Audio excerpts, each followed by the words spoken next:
commissioner of police, Yeah. and soon to be leader of his own political party. So he certainly has a track record that points to a man with a lot of opinions. Mm-hmm. Um, his last foray into the public space, he stressed on the fact that whatever the Pegasus spyware investment cost the government, it certainly didn't do it under his mandate as commissioner of police, because he did not that installation wasn't under his guard.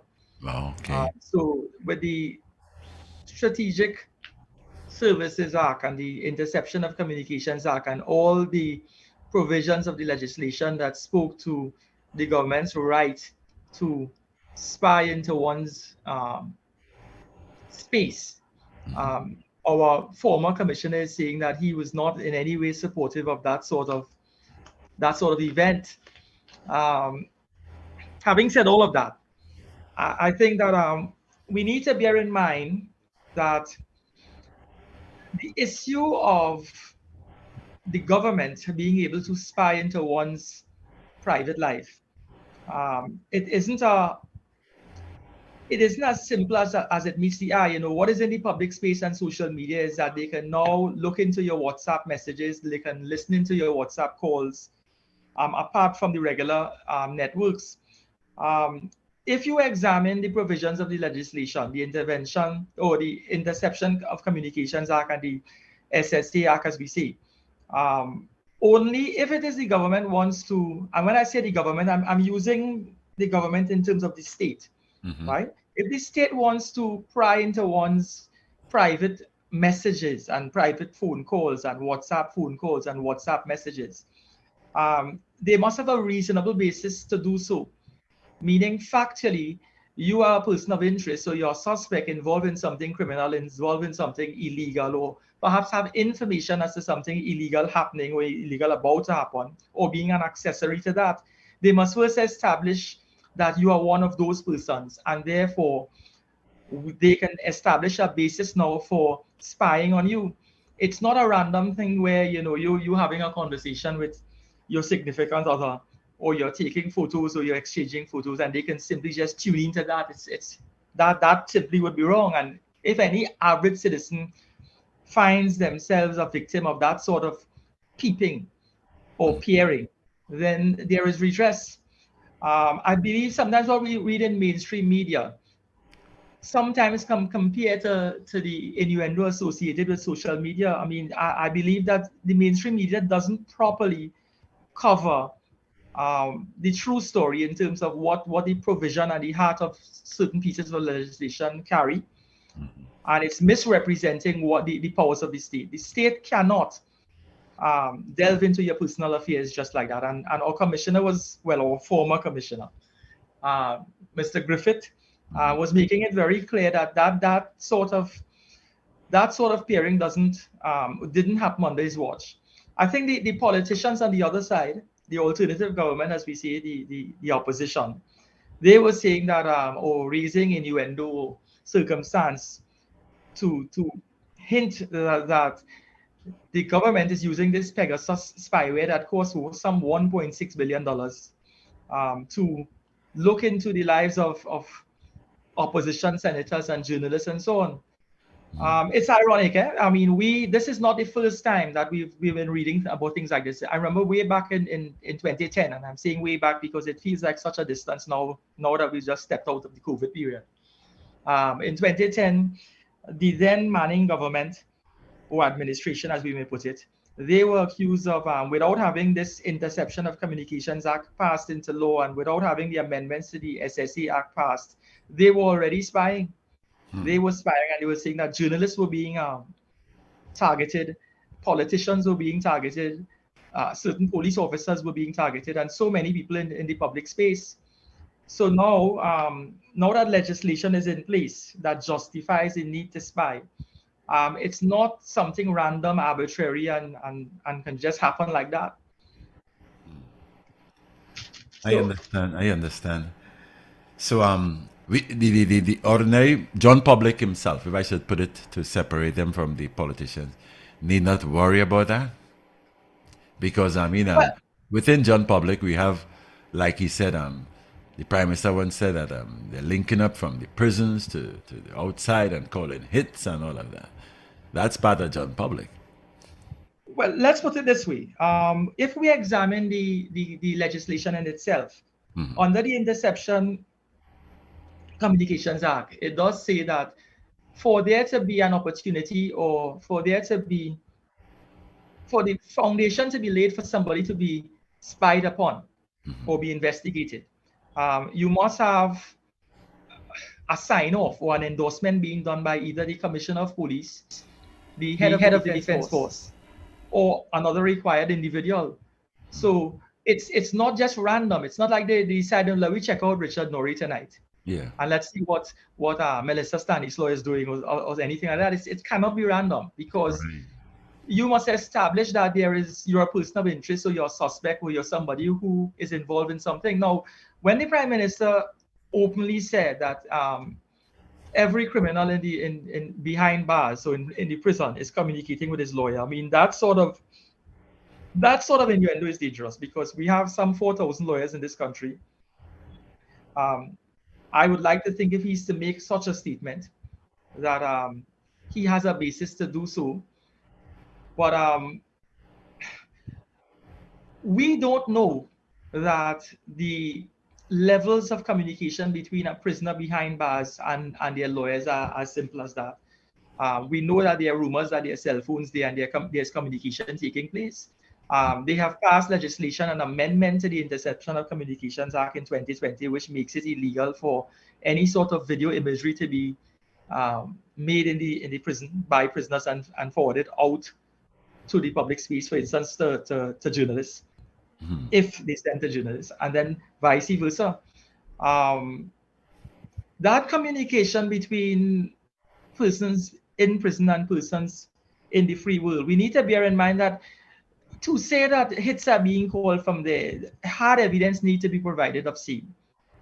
In the same way, we need to be mindful that these persons, and what the public may not understand, is that the highly publicized telecommunications network that was set up at the nation's prisons, which allows inmates to, in a very structured way, communicate with their loved ones, meaning call their aunt and their children and the cousins and communicate.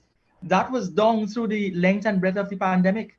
And because of the restrictions, and because of all the protocols at the nation's prisons, they couldn't come out of a cell and be accommodated to go to these phones and devices to communicate. So if it is that prisoners are using phones, then they're using phones perhaps because there's a breakdown in the natural structure, or the legal structure, or the bona fide framework that was created for them to communicate.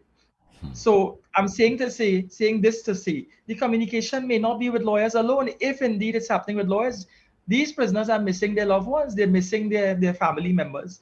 They don't have money to be engaging the services of a lawyer while they're behind bars. So why would they be communicating with a lawyer? Why would a lawyer communicate with somebody who can't afford their services? But it makes good innuendo to say that prisoners are communicating with their lawyers and they need to spy on that sort of thing. That isn't necessarily so. More so is prisoners need to communicate with their children, their wives, and try to keep the social network in terms of their family life together, despite the fact that they're behind bars indefinitely, which is a serious challenge. Is there any kind of link to what you might call criminal cyber crimes, or the same spy thing? You know, can that be linked or compared with criminal cyber crimes? Because some people were telling me, just this morning, a guy was telling me about somebody who put up something on Facebook about him and it's not true and all of that. I mean, is there any kind of link between that kind of surveillance, with that kind of surveillance? Well, what I can say is this, and I'm answering your question by using an example, right? No lawyer, and I'm saying lawyer because I am a lawyer. No, I cannot control who calls my phone. My numbers are, it's a public information. Yeah. I don't have a private phone, because as soon as I try to have a private mobile, somebody that I know lets it out of the loop, and it ends up in the public space. Right. So somebody may call me without me spelling it out. Somebody may call me without I having an opportunity to properly vet where the call is coming from. Mm-hmm. And in the same way, like man, and I'm zeroing in on your question, if it is you have someone in the nation's prisons who have access to email and access to internet or data plan, and they go online and they go on Facebook and they communicate, and they get a video or they get any information or they have a beef or a browse with you, they value anybody. They can go online and say what they wish. So cybercrime can take place. It's as simple and easy as that. They can tarnish your name, defame your character, say things that aren't true. It's but in terms of the empirical data out there, where action can be taken against these persons who are incarcerated or imprisoned or remanded, sometimes it isn't worth the while to venture into the nation's court to bring an action against someone that's going to cost money up front. Because if you have to bring a civil action before the High Court, you have to foot the bill. And then it's going to cost minimally. A High Court action costs minimally $15,000 just to start the matter. And then you begin to duplicate costs. And if you're going to do that now to get what? To seek damages from a man who's incarcerated, who has nothing, who doesn't own a cigarette and a lighter. So it ain't worth the harass. And sometimes these things just die a natural death. It's like a fibrous ember, a flickering light that simply could only run its course and only go so far. So there is cybercrime out there. Cybercrime is taking place every day, but sometimes it isn't worth the future yield or the expected yield isn't worth the present cost. It's too much. I hear you. Richard Norrie has just joined us. Good afternoon, Richard. Mr. Norrie? Yeah, Daddy Mark, how are you? Sometimes the mute not just try to fight me, you know. I've been listening. I was on the phone and then I switched over to the iPad. How are you, Mr. Ali? I'm good. We were trying to occupy some cyberspace until you arrived. I tried my best. I can't do it with your skill and precision, but I try. I think what I was saying was quite pleasing. So I didn't have a problem with that at all. Well, it's good that I'm getting some good guidance from you. It's paying off. Thanks for that. Yeah. All right. So we have we're dealing with cybercrime. No, I just opened the program. I asking him about that incident or issue, I should say, with the former commissioner, and he took the blame, or he said, I'm the senior officer who this and that and the other way. The Pegasus installation of that Pegasus system is concerned. So I just started a conversation with Mr. Ali until you came on. So it's all yours. So is the former commissioner who paid that money for it? No, he said he's the one that spoke to some other person concerning that and stuff. But he was saying that he had reasons for doing it and all of that. Oh, I see. But I saw somewhere today that it is about $1.6 billion that was spent for it. Yes. You are going after criminals, right? They are a country of 1.4 billion, they told us now. 1.4 billion. 1.4 million, I'm talking billion. 1.4 million, right? A lot of people in this country, they don't have work. Some will tell you they go into criminal activities simply because they couldn't find a job, they have children to feed, the normal stories. I don't see any of that as a justification to engage in that type of act, right? It's my position. I do believe you could, even if you have to build a mansion off a planting pumpkin. I saw that happen before. That's what we heard, a big mansion in Tobago. Remember that, Daddy Ma? Of course I do. Now, whether people believe pumpkin did it or that it's completely different sort of reason or basis. But my thinking is there's always something that you could do. And if you're in doubt, let me just say this and I'm done at this point. Just look at the Venezuelans who have come here. And they have found an area through which they can make money. How they could come here and make so much money, and people who are here all their lives can't find a way to make money. How is that possible? Sometimes you have to learn to copy. If you didn't have the idea, then this is how businesses operate. That's how the SWOT analysis was created. Somebody's looking at what somebody else is doing and trying to go and copy it on the basis of the weaknesses they see in the one who has it, what they are doing. They find a way to do it better, or they find a way to do it equally as good. And what happened? The corner part of the market. So the core relationship that some people try to generate by, if I'm not working, I'm going to steal, or if I'm not working, I'm going to become a criminal, that can't be so direct. It's either I work or I want. No, between working and becoming a criminal, you have plenty other opportunities where you can become a businessman or some kind of sole trader in some type of plenty other layers that you can overcome or attempt before you are reduced to a criminal. So I don't buy that so easily. But I would say though, that $1.6 billion could have been better spent to put things in place to prevent crime instead of putting it to fight crime. I wonder if you understand what I'm saying. Of course. You put all that money out there to fight crime, and more than half of it going to miss, because you would hear the money's gone, but next year the crime figures would be the same. The device wouldn't be helping you, and I'm calling it from now. That $1.6 billion software system would not put us with murders less than we did last year. I want to say less. Don't come and tell me we fell 10 murders short what it was last year. Surely it's not that I'm speaking about. When you're talking about all of that would be less. You're talking about 1.6 billion. It was a commensurate movement in the decrease in the murder rate in relation to that expenditure. So you spend $1.6 billion to catch criminals. Then you'd want to hear about a 50% or 60% reduction in criminal activities because it's working. You can't spend all that money and then tell me, well, we produced 3 less murders this year than what it had last year.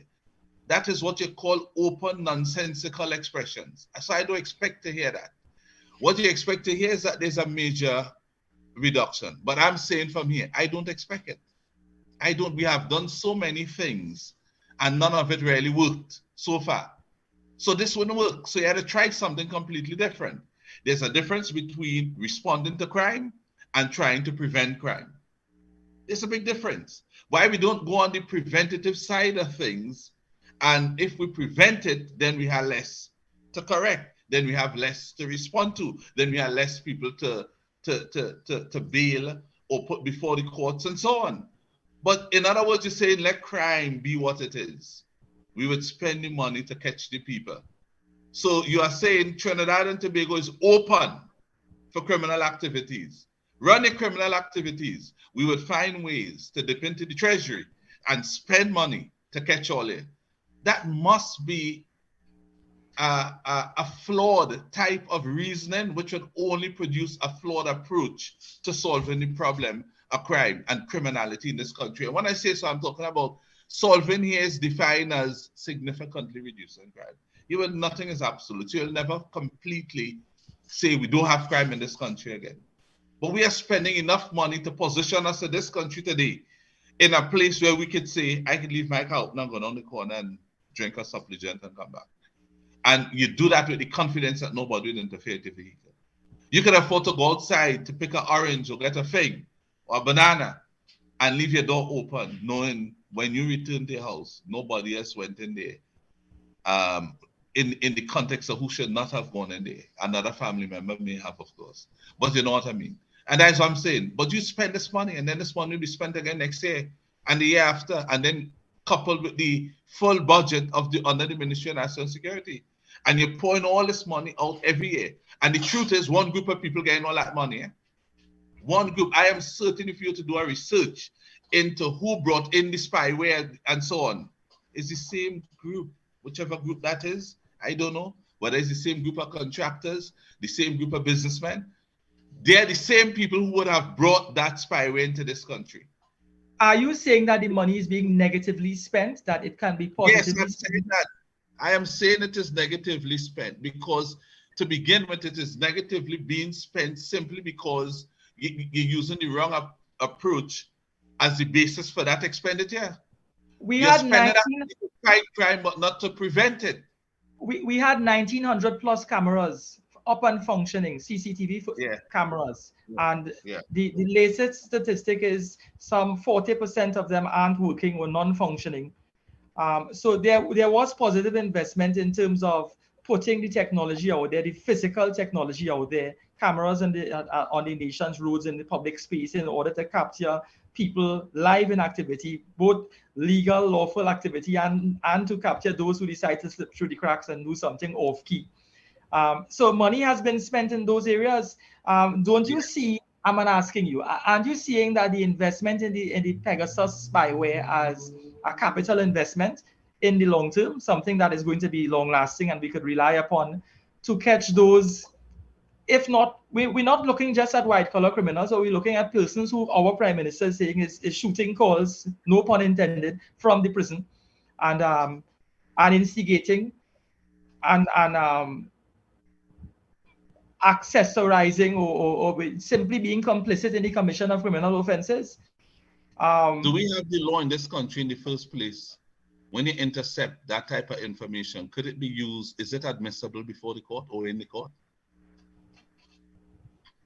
You Of could tell us course, that. that is why we have the Interception of Communications Act. So whatever data is derived, the act legitimizes it. It lawfully allows us to plug into people's data, to plug into your cyber life and to extract information, and there will be pertinent information that will be relevant to what is being investigated, and there will be the scrap that they will let pass by the wayside. So whatever intimate conversation a man is having with his significant other, that is of nonsensical value.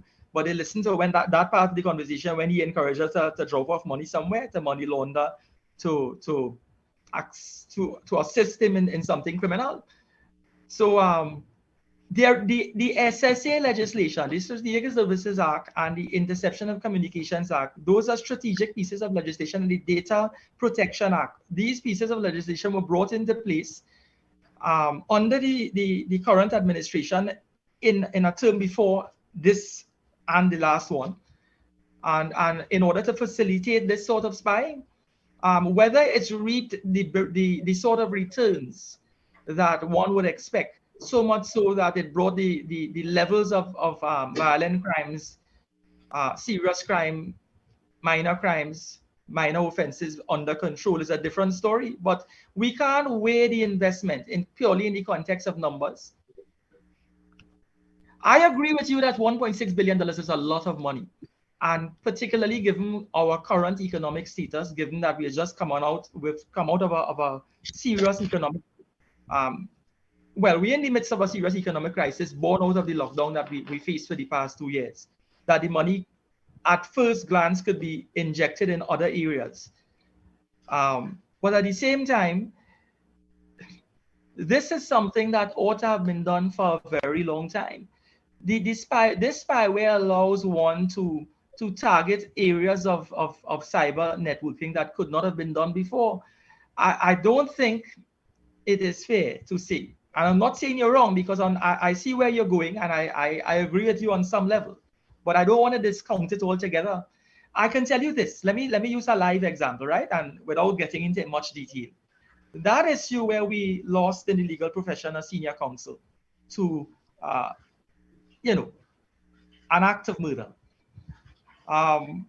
Some of those persons who were before the court, some of the evidence that came out in the preliminary inquiry was derived from cyber activity, where one was able to link into calls that were placed out of the nation's prisons, persons who were arrested and who were brought before the court, charged for that murder, for being an accessory to the murder and so on.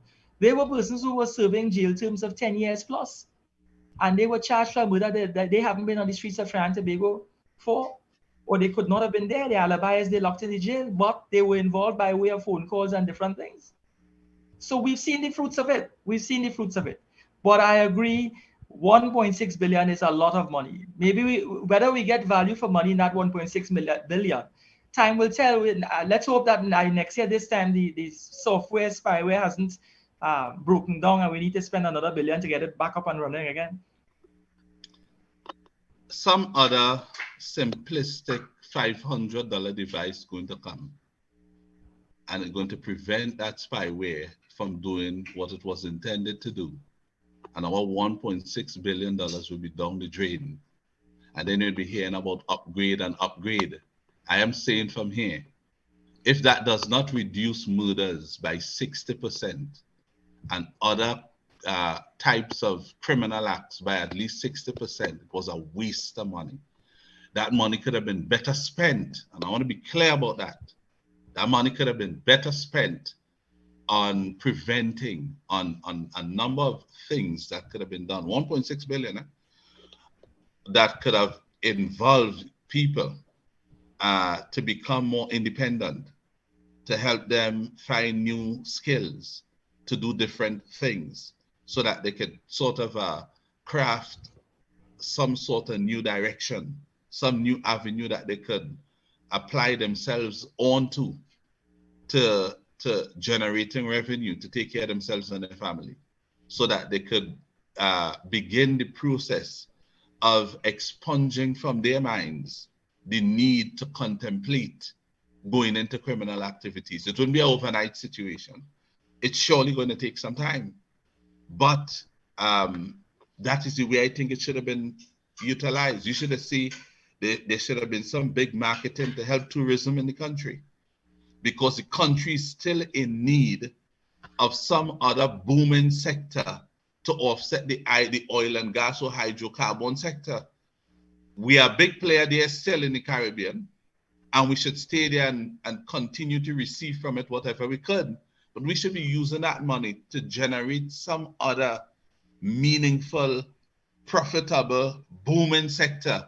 And once you have a booming sector, what happens? All different types of people want to get involved. And all different types of service sectors would want to get involved with it. And then you have a lot more people beginning to make a dollar. And what happens there? The more people working, you have less people thinking about committing crime. And then your resources now could be focused and concentrated on those who intentionally want to pursue a life or career in criminal activities instead of looking for some alternative way to take care of themselves and so on. To just get up like something shocking in life and say, yes, 1.6 billion, spend that spyware. That we will now be able to dial in on people in the prison or people here or there, and we'll catch them. I agree, the cell phone is a major weapon the criminals have. I agree. But police intelligence that we have now should be able to help them by now to counteract that type of behavior and activity. We don't need to go and inject $1.6 billion for software. I am in complete disagreement with that expenditure. And you just said it, Fareed, that we put up a lot of cameras. Where's the data? Where's the numerical data that tells us those cameras, everywhere criminal activity has occurred, as far as I could recollect, the camera is not working. So there's an accident there. 2 people fighting, one dies after the accident because they're arguing over who right or wrong. You know, I said, turn on the camera, let you see. You hear, that camera wasn't working at the time. You have nothing. And where the camera working, nothing happened there. They'll tell you, no, the camera over there working and down working. They tell one working across the road there right now. And they said, go across there and see if you can steal an orange. You know, tell you at that clinical moment, the camera failed. That's what they'll tell you. So the cameras have not helped us. Now, that doesn't mean the camera's not good enough, because they are used successfully in other countries, which means we have a system based on corruption. So the people who are supposed to have those cameras working and are paid to make sure that they remain operationalized, those people are not there. They are not being serviced. Some not hooked up. Some just there as dummy cameras. I mean, come on. You have really technically captured that. That's where we are.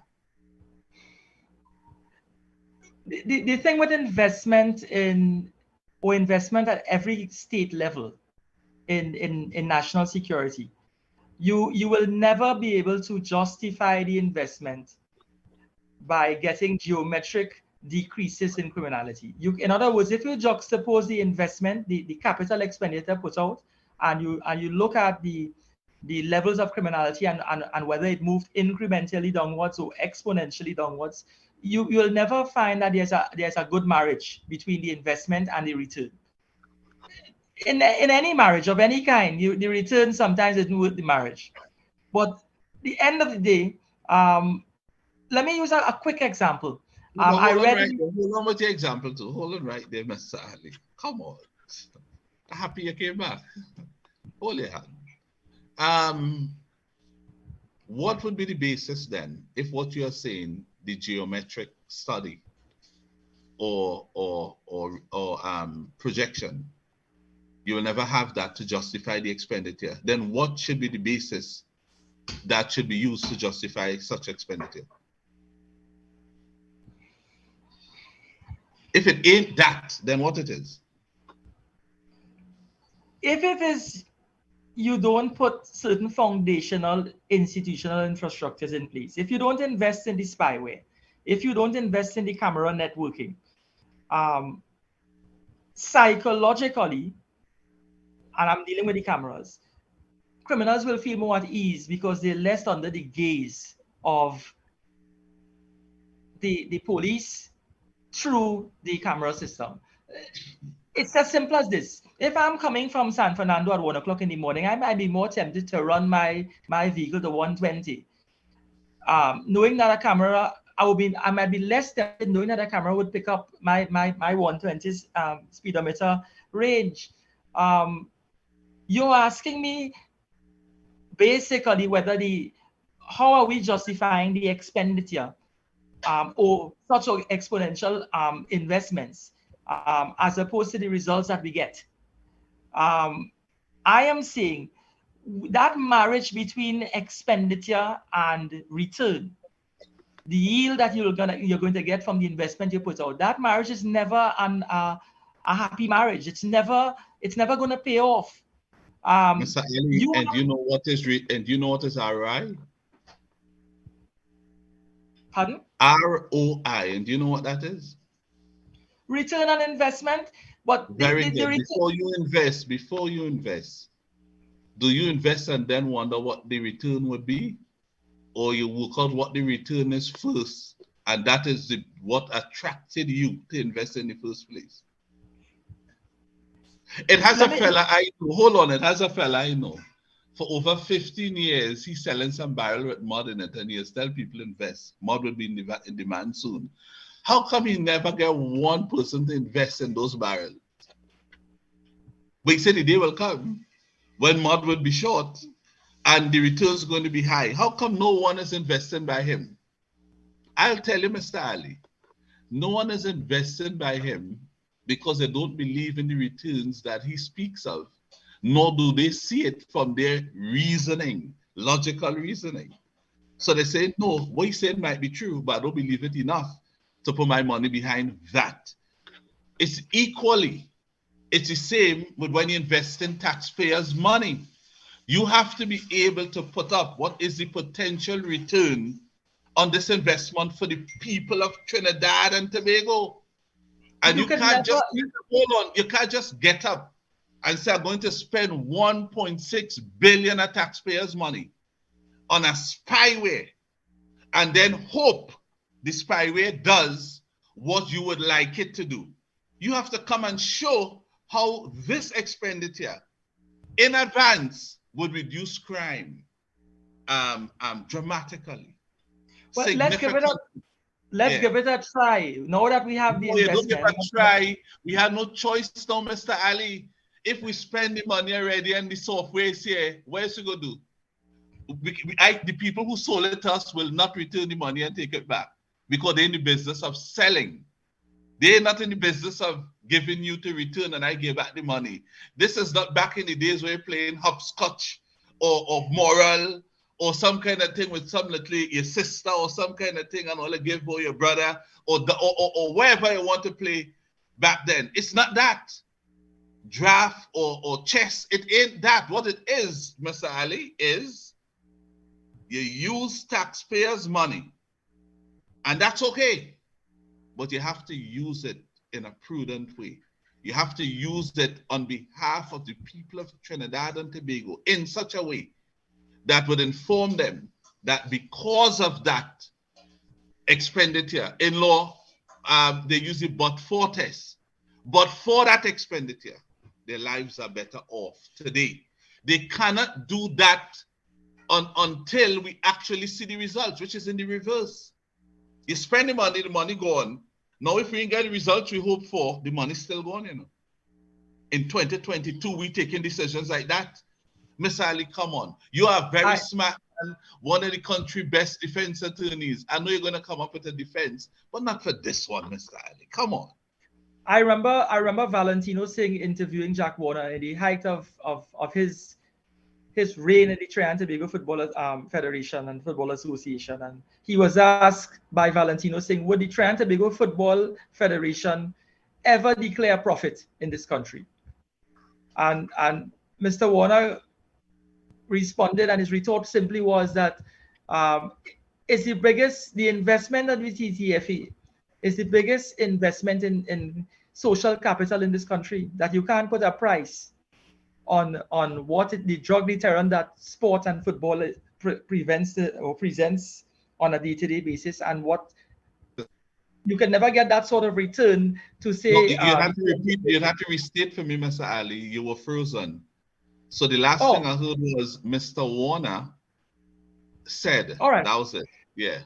Mr. Warner's retort to Valentino Singh's question as to whether the TNTFA will ever make a profit or ever declare a profit at the end of any given calendar year.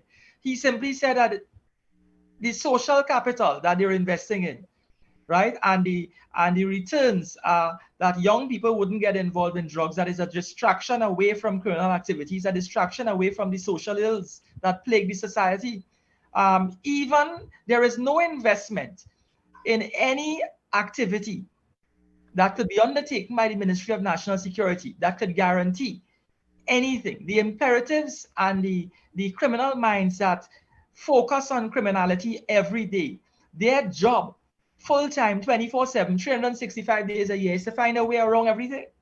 They have to find a way to make their illegal money, or find a way to ensure that they can live on the criminality that they grew in. So if it is you're saying that in the investment, 1.6 billion may not pay off, I agree it may not pay off. But you know something? It may save your life. It may save the life of your loved ones. It may save the life of a church, the life of an institution. And you can't put a price on saving that institution, because that institution is now going to save the lives of many other people. I will tell you this, Mr. Ali.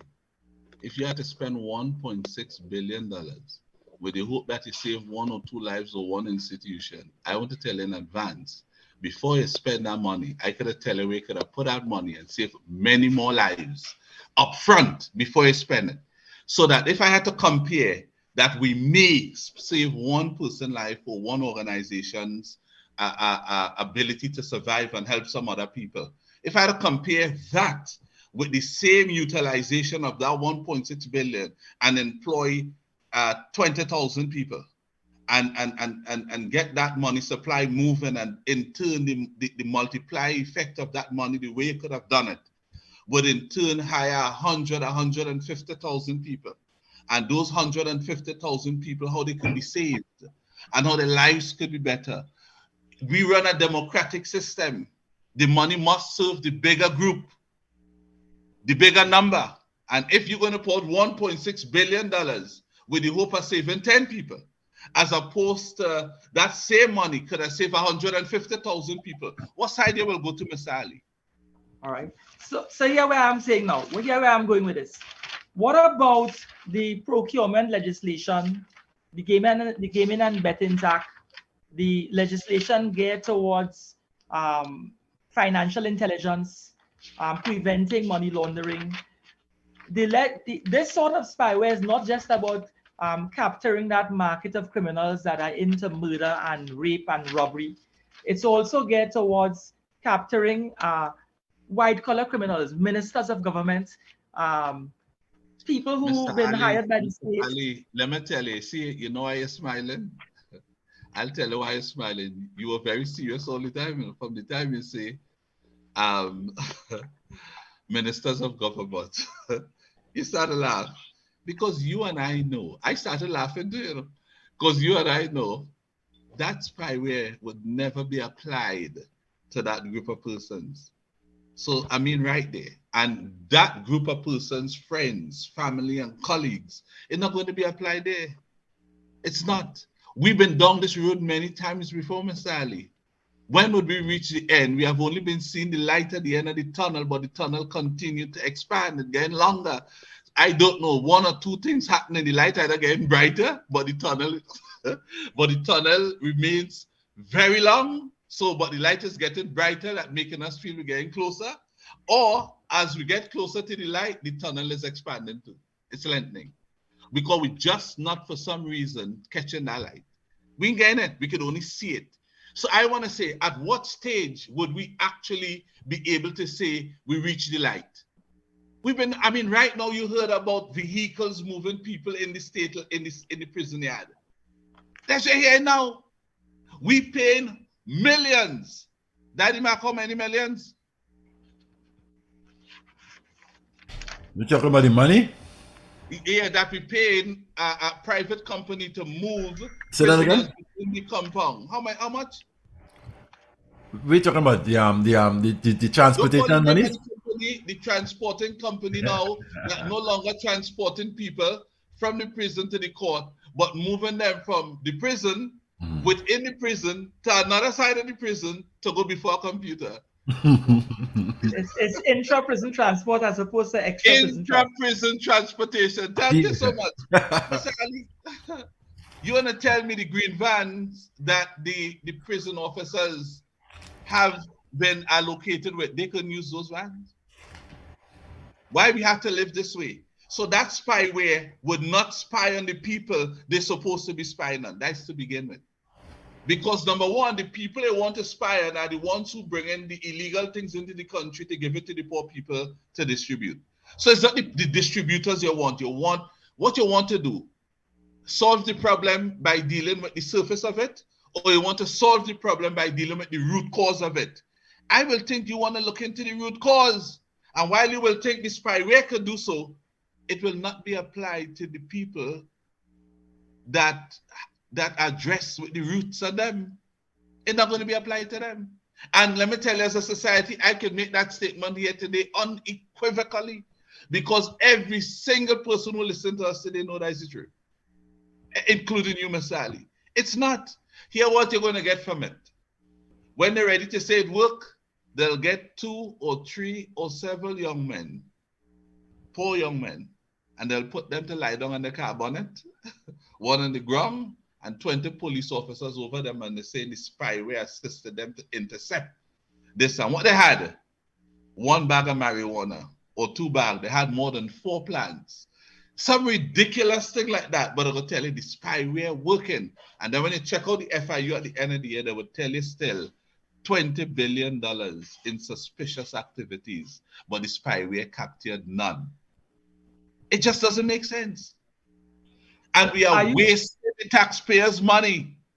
Are you saying that when the opposition speaks about the spyware being used to macro them and macro other politicians and to macro journalists and macro people of strategic interest to the state? And when I say to the state, I'm playing on the innuendo of what the opposition leader is saying. Are you saying that too? That is not the agenda of the state, that the state wouldn't use that spyware for that sort of activity? And if it is, they do it, and they are of the view that politician A, B, or C on the other side is involved in something, that they would use that to expose them? But I would want to think that the Prime Minister said it's to use for criminal activities. And if you said, if you're listening to our conversation, the conversation and hearing what the opposition doing, is that a crime?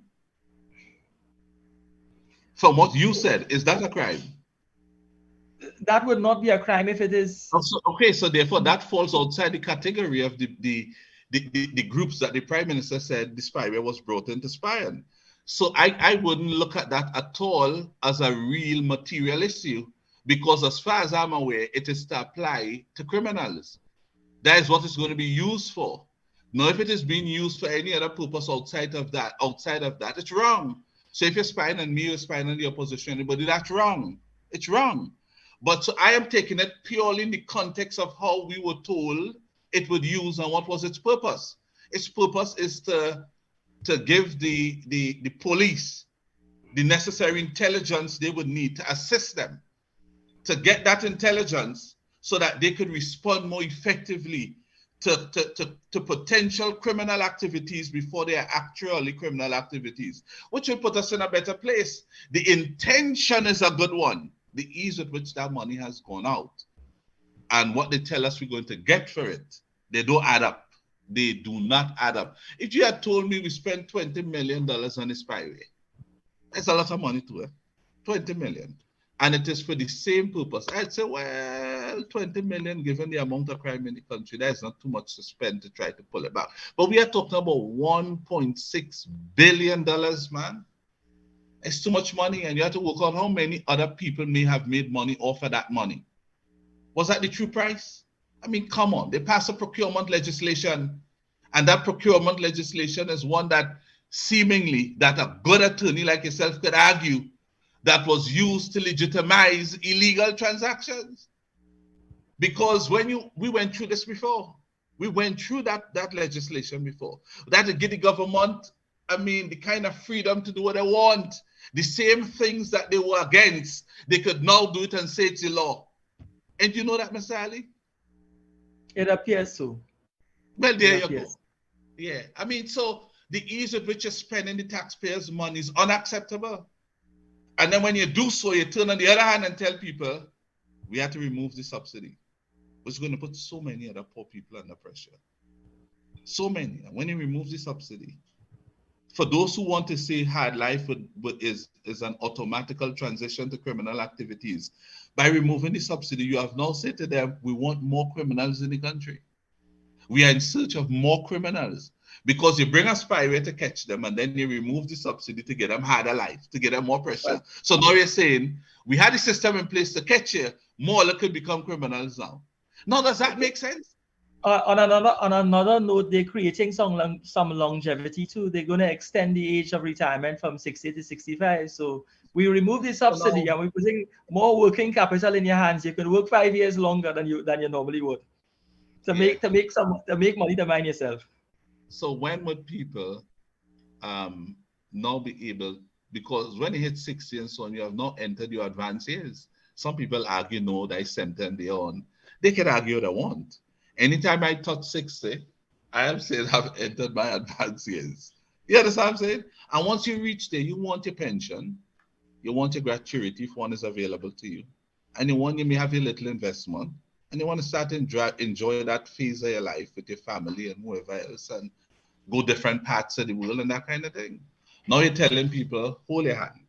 Why are they doing this? Because they're in a spot of bother due to poor management for decades now. For decades. So that you have run into a situation now where if you pay pension at age 60, the bulk of persons to benefit from it will be too huge and it will burn out the revenue to adequately fund all of them. So what you do, you move up the age. So you say work longer, it's cheaper that way. Here the net resulting effect of that. When you put senior people to work longer, you deny a lot of young people coming out of university an opportunity to work.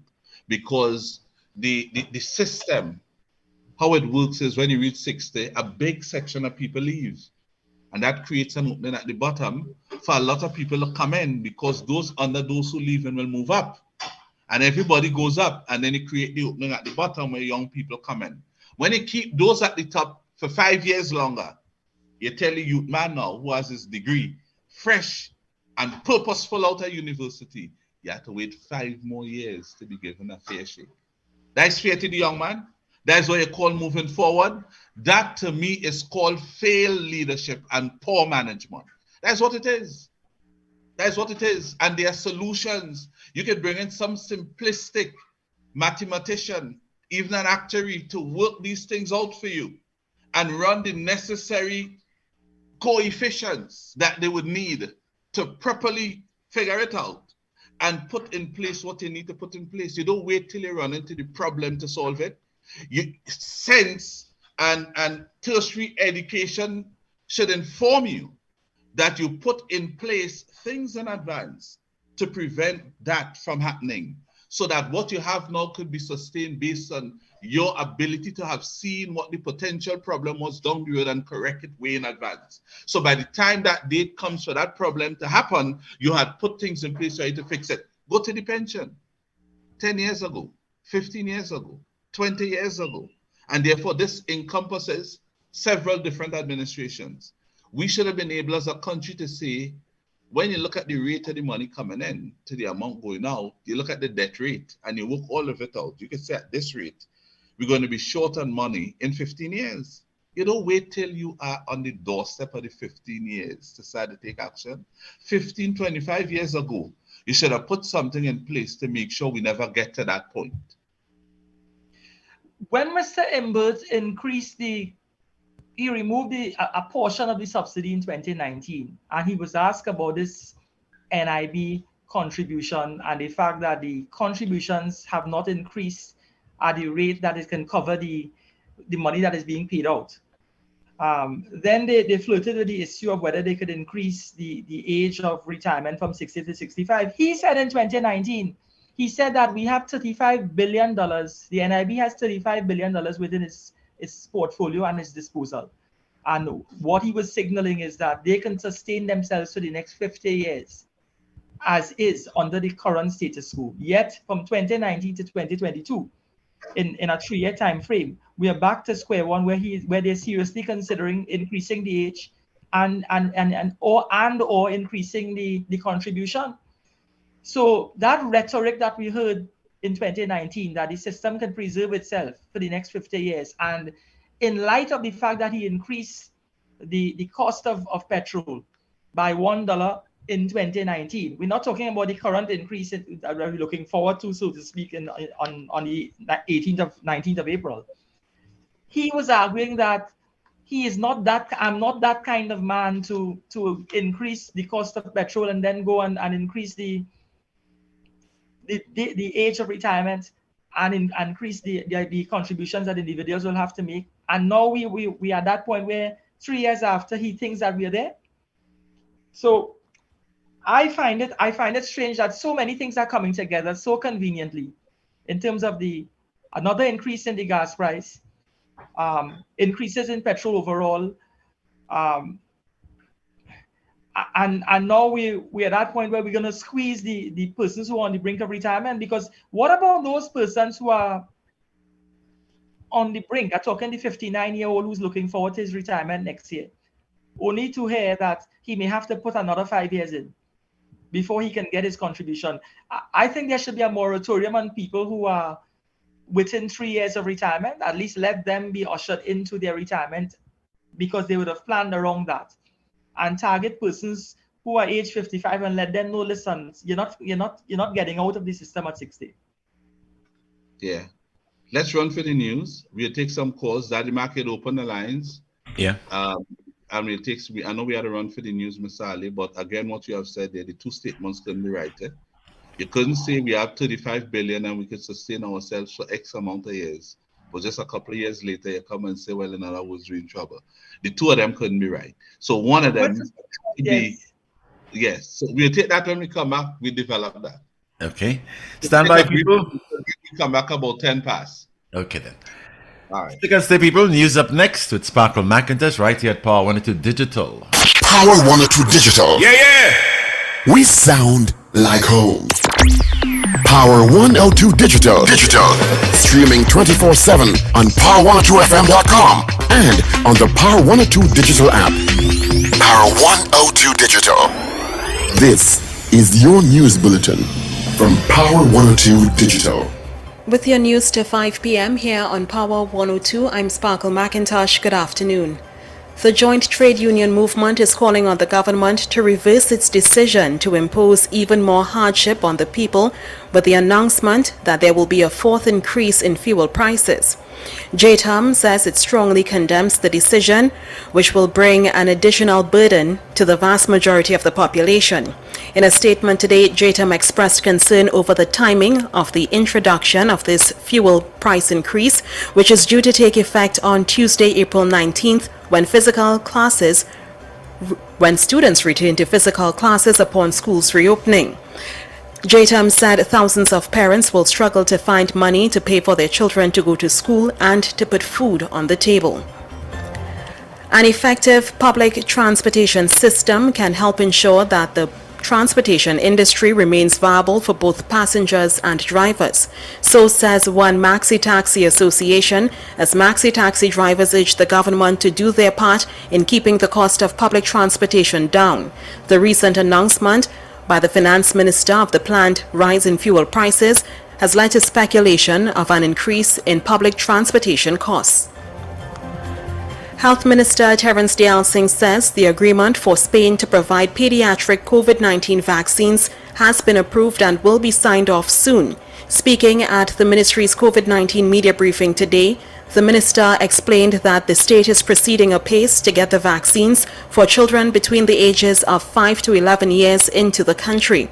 With schools set to reopen fully next week, Minister Deyalsingh urged persons not to let the hard-earned gains made go to waste. Minister Deyalsingh urged persons also to exercise restraint over the upcoming Easter long weekend. LNG production company Atlantic is supporting the safe return of students to physical classrooms with the recent donation of personal sanitization kits to primary and secondary schools in its home community of Point Fortin. Atlantic recently donated 4,550 kits comprising essential items such as masks, hand sanitizers and antibacterial wipes to 9 primary and 3 secondary schools. Valuing some $170,000, this donation aligns with Atlantic's larger approach to support education in the community, including its previous delivery of 1,600 new laptops and tablets for primary and secondary school students. Also planned is the delivery of digital smartboards to secondary schools in the coming weeks. Fishery officials are investigating an apparent mass die-off event involving the long-spined black sea egg from the Caribbean islands of St. Vincent and the Grenadines, Antigua and Barbuda, Dominica, St. Thomas, Saba and Statia. The Department of Fisheries is asking members of the population who have made any sightings of dead or dying black sea eggs to make a report to the DOF immediately. It said sea eggs or sea urchins are herbivores and graze on algae on the reef, providing vacant space for coral to settle and grow.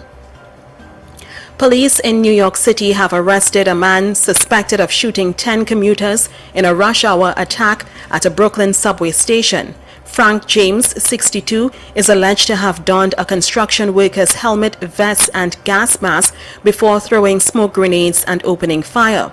A massive 30-hour manhunt was launched in the wake of the attack. Mr. James was taken into custody this afternoon in Manhattan after police received a tip.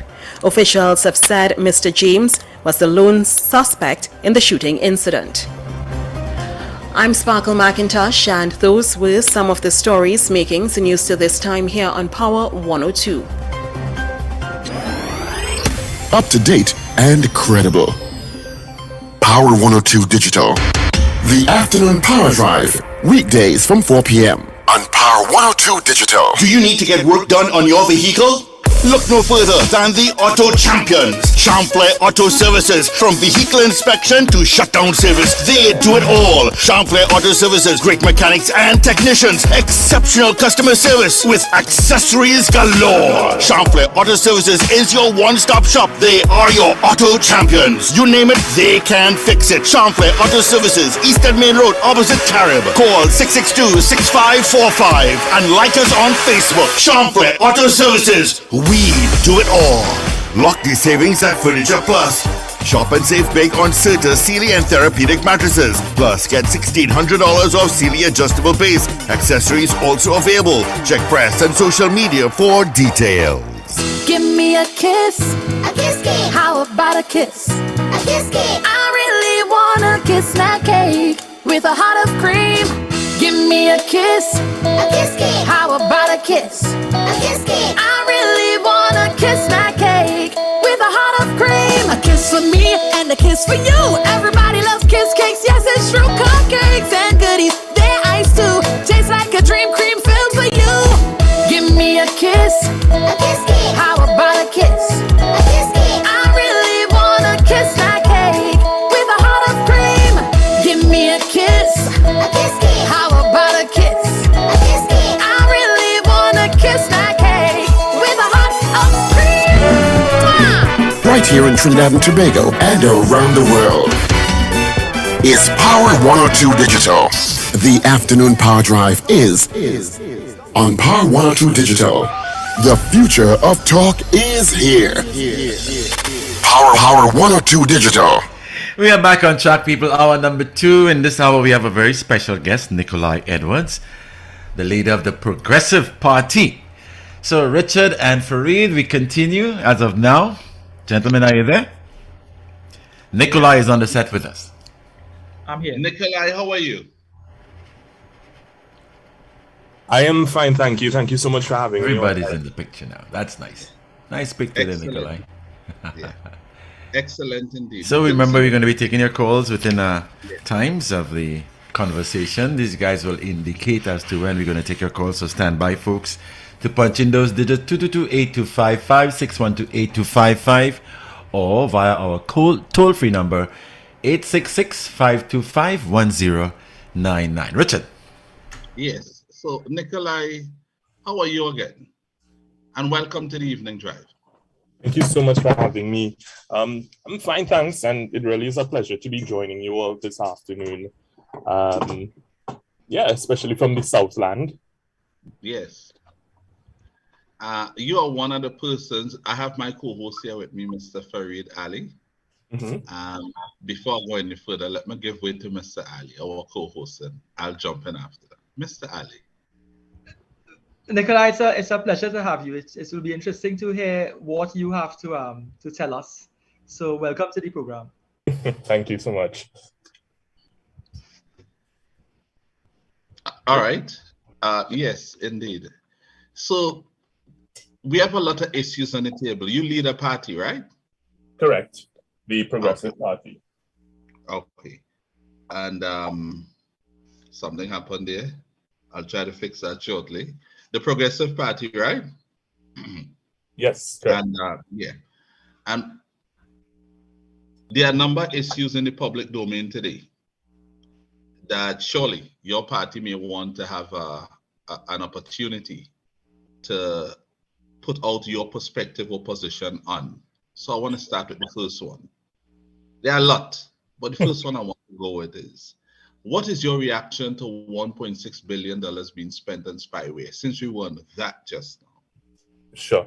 Well, I know that we're categorizing it, especially as spyware. And this is, of course, considering the intent of the software. But I think that Trinidad and Tobago, we have to get to the point of becoming more sophisticated, I think, in our national security apparatus, and that criminal avenues in order to protect the citizens of Trinidad and Tobago. Of course, it opens up an opportunity for malicious intent by those persons who are charged with the responsibility of utilizing this kind of technology. I think that more information has to be put out into the public domain. But what I would say is, up to today, for instance, I was looking at CNBC, and they had on their programming something to the effect of looking at drones. And I wondered to myself, why in Trinidad and Tobago has the government in a serious way not pursued the use of drone technology in our national security apparatus? That isn't to say, because there may be the use of it, but not widely used. So I have no problem with the government investing in quote-unquote spyware once it is properly, once there's a proper legal framework for it, once there are proper policies in place, and the intention, of course, should not be for the purpose of simply spying on citizens, but should be used for intelligence gathering. Okay, so you are against the use of it for any other purpose other than to try to solve crime? Correct. Improper use. And I mean everything, because we can talk about even the guns in police officers' hands. We can look at it in one way as being used as part of the national security apparatus. And some would say we have a need for guns in Trinidad and Tobago, at least for national security officers to carry around. But we have seen in recent times where some members of the defense force have used their weapons against civilians in private matters. So the issue is not so much so the quote-unquote weapon, but how it is used and the regulatory framework around such. Because Trinidad and Tobago is developing, and what that would mean is the introduction of all kinds of technology and different things that today we might think is not necessary, but when we look at tomorrow and how we have to protect this country, it may very well be a serious part of the national discourse. I see. Mr. Ali? Nikolai, do you see the investment as a capital investment necessary to lay a foundation for other pieces of investment that may be equally as important, or that this would serve as a supporting basis for? Well, of course, more information, one has to come out around the procurement, the use, the application of the existing spyware, and using the terminology. But I do see it as being a capital investment. And I mean, we have other things that we need to procure in a more serious way. For instance, jammers. We have spoken about that at the prisons for years, and it baffles me that to date we have not been able to effectively put those things into use and practice. And for those listening who may not understand what I'm speaking about, jammers insofar as we know that prisoners have cell phones on their person and so forth.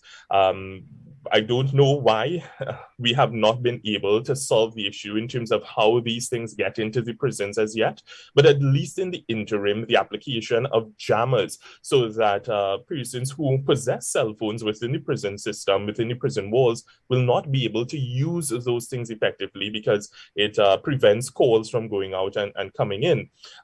In the case of spyware, and we've heard about even the Patrick Manning administration spying on citizens. I remember it was a big thing several years ago, and they were seeing that there was persons were being accused of spying on the likes of Rachel Price and other individuals.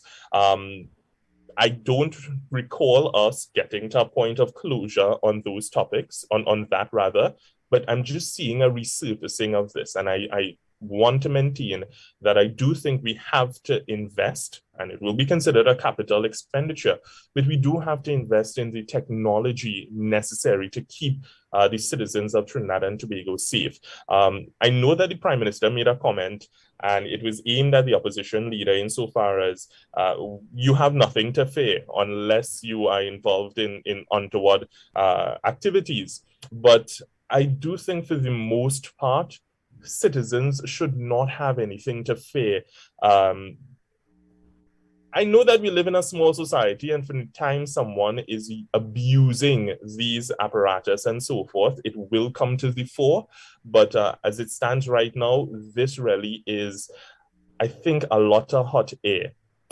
If I am to really make a calculated and a critical assessment of it, because we are not in a position where we have a military state. I don't think that we have seen, especially from the Trinidad and Tobago Police Service or the national security apparatus, an abuse of technology of this sort, whereby citizens' personal information have come to the fore, or we have seen where individuals have become incriminated by such spyware and so forth. So I think there is a lot to be desired in terms of information coming to the fore, and it should be a learning, an opportunity to learn more than anything. How do we effectively implement these kinds of technologies into Trinidad and Tobago in a very serious and safe way? What you're saying there resonates with what Richard is saying. Richard will be on somewhat of closer to all fours on your discussion than I am. Mm-hmm. My position is simply, and it's a simple formula I'm thinking. You're saying that they can spend more money on jammers. They've spent more money on jammers through the years, and whatever they've spent, the persons that are benefiting from being able to use cell phones and zero out of, if we put it, zero out of the prison with information, contact people out there. Let us say the empirical data is that they channeling criminal activity from their cells. The jammers have failed in bringing that to closure or putting control mechanisms on that. So my view, and I'm simply saying that if it is we have this spyware in place, we might be able to intercept actual data, allow them to carry their conversation, but be able to follow what they're doing and follow the network that they're reaching out to, and be able to zero in on that network. In other words, to attack it from a different angle. Yes. But I share your point of view that 1.6 billion is a lot of money, and it's a lot of resources, and you must be able to justify, correct, as Richard put it, the rate of return on that investment. And the thing is, most respectfully, in Trinidad and Tobago, it seems as though we have a problem with justifying anything in this country, because the moment that there is this big ticket item and the government is supposed to respond to citizens' concerns, it becomes very much a political circus, rather than empirical data coming to the fore and in a very scientific way being able to present to the population, this is the reasoning for X, Y, and Z. This is the value or the rate of return. It descends into this kind of political circus. And I think the population, by and large, is extremely turned off by that. So our approach, and I'm not laying it at the feet of this government alone in terms of the inability to properly communicate the real issues to the population. So it's not this PNM government alone, but successive governments have really, I think, done an injustice to the population. And when it comes to procurement, especially, that being the major issue, because there continues to be a lot of questions surrounding the procurement of goods and services and the technology necessary to move this country forward. When we look at the offshore patrol vessels and so forth, we know that the government went to Australia and so forth. Those vessels may very well be able to serve this country well, but the manner in which the government approached it, I think, is what left the citizens of this country up in arms. And when we look at this current issue before us, when it comes to the spyware and so forth, it should not have come out in a way where it's a busting of a mark, but rather speaking to the population and saying, this is what the government has in its arsenal, and this is why it is being used. And I don't think that we, at this point in time, are able to have mature discussions from the level of the government and the opposition on these important issues. I was reading the article that was carried, where you were saying basically that the way the country has matured in the past 2 years in terms of digital technology and the way the population has adjusted, that we shouldn't lose that ground that we've covered in opening things back up at this stage. You want to elaborate on that point a little bit in terms of your mindset? Of course, I think that no one can deny that Trinidad and Tobago has experienced some level of progress over the past 2 years. And it goes into simple things such as being able to communicate with the licensing office, being able to utilize the Ministry of Works and Transport's website to check pertinent information on your vehicle, and so many other things. And my fear is, and this is a fear that is the world over, in terms of in every country, there are individuals who share these concerns, is that we may take generally a backward step. I'll give you a prime example. The Attorney General's office, under the Office of the Attorney General, we have the Registrar General's Department. And what many business owners or persons who are now starting up their business would have come into contact with was a system whereby you make an appointment, and whatever service that you are trying to access, you can make the application for it online and everything. And in the case of annual returns, you would have had to go to TT Post, get a track pack, and send that to the Registrar General's Department. Now, TT Post has been going through a lot of changes over the years, and we found ourselves in a situation where there were no track packs in the country. So if we are migrating to a system whereby you print off from your computer your application and you have to send it in, then we should have put more resources into TT Post just to be able to buffer this onslaught of services that people are demanding from them now. And we found ourselves, like most times, really dropping the ball. And I saw that the Registrar General's Department had walked back a bit in terms of now you can return to in-person, do that over the counter, and so forth. And my concern at that point, just as with many other persons, that all the progress that we would have made in terms of making it easier for individuals to access government services and so forth would be thrown out the window. Why can't we fix these things rather than saying, let's throw out the baby with the bathwater? And I think that is our problem at the end of the day. We have an issue, of course, where we have the senior folks across Trinidad and Tobago who may have a more difficult time utilizing technology and so forth. And opposed to the government saying, you know what, we have to keep these services in place because we have the elders in society and so forth, why can't we utilize community centers across this country and have training programs for the elderly? My grandmother, who is in her 70s, she has a tablet, and she knows how to check Facebook and write comments and macro everything that I'm doing online.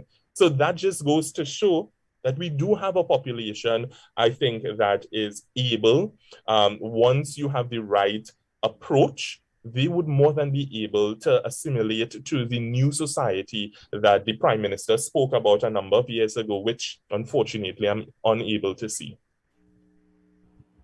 And let me just touch on the light part first. First, honestly, I want to commend your grandmother for potentially having or possibly having more skills than I do. Yes. So yeah, that's impressive. I want to say hello to her if she's on. Yes. Keep up the good work. Yeah. So let me allow Mr. Faris to continue to follow up on this question. Mr. Ali. I'm on the same page with you, Nikolai, with what the point you're making. There's a national concern now where, and I'm deviating a bit away from what the point you made, because Sure. the point was well made. There's a concern that we are now transitioning our school children, right, back into full-time school attendance. Yes.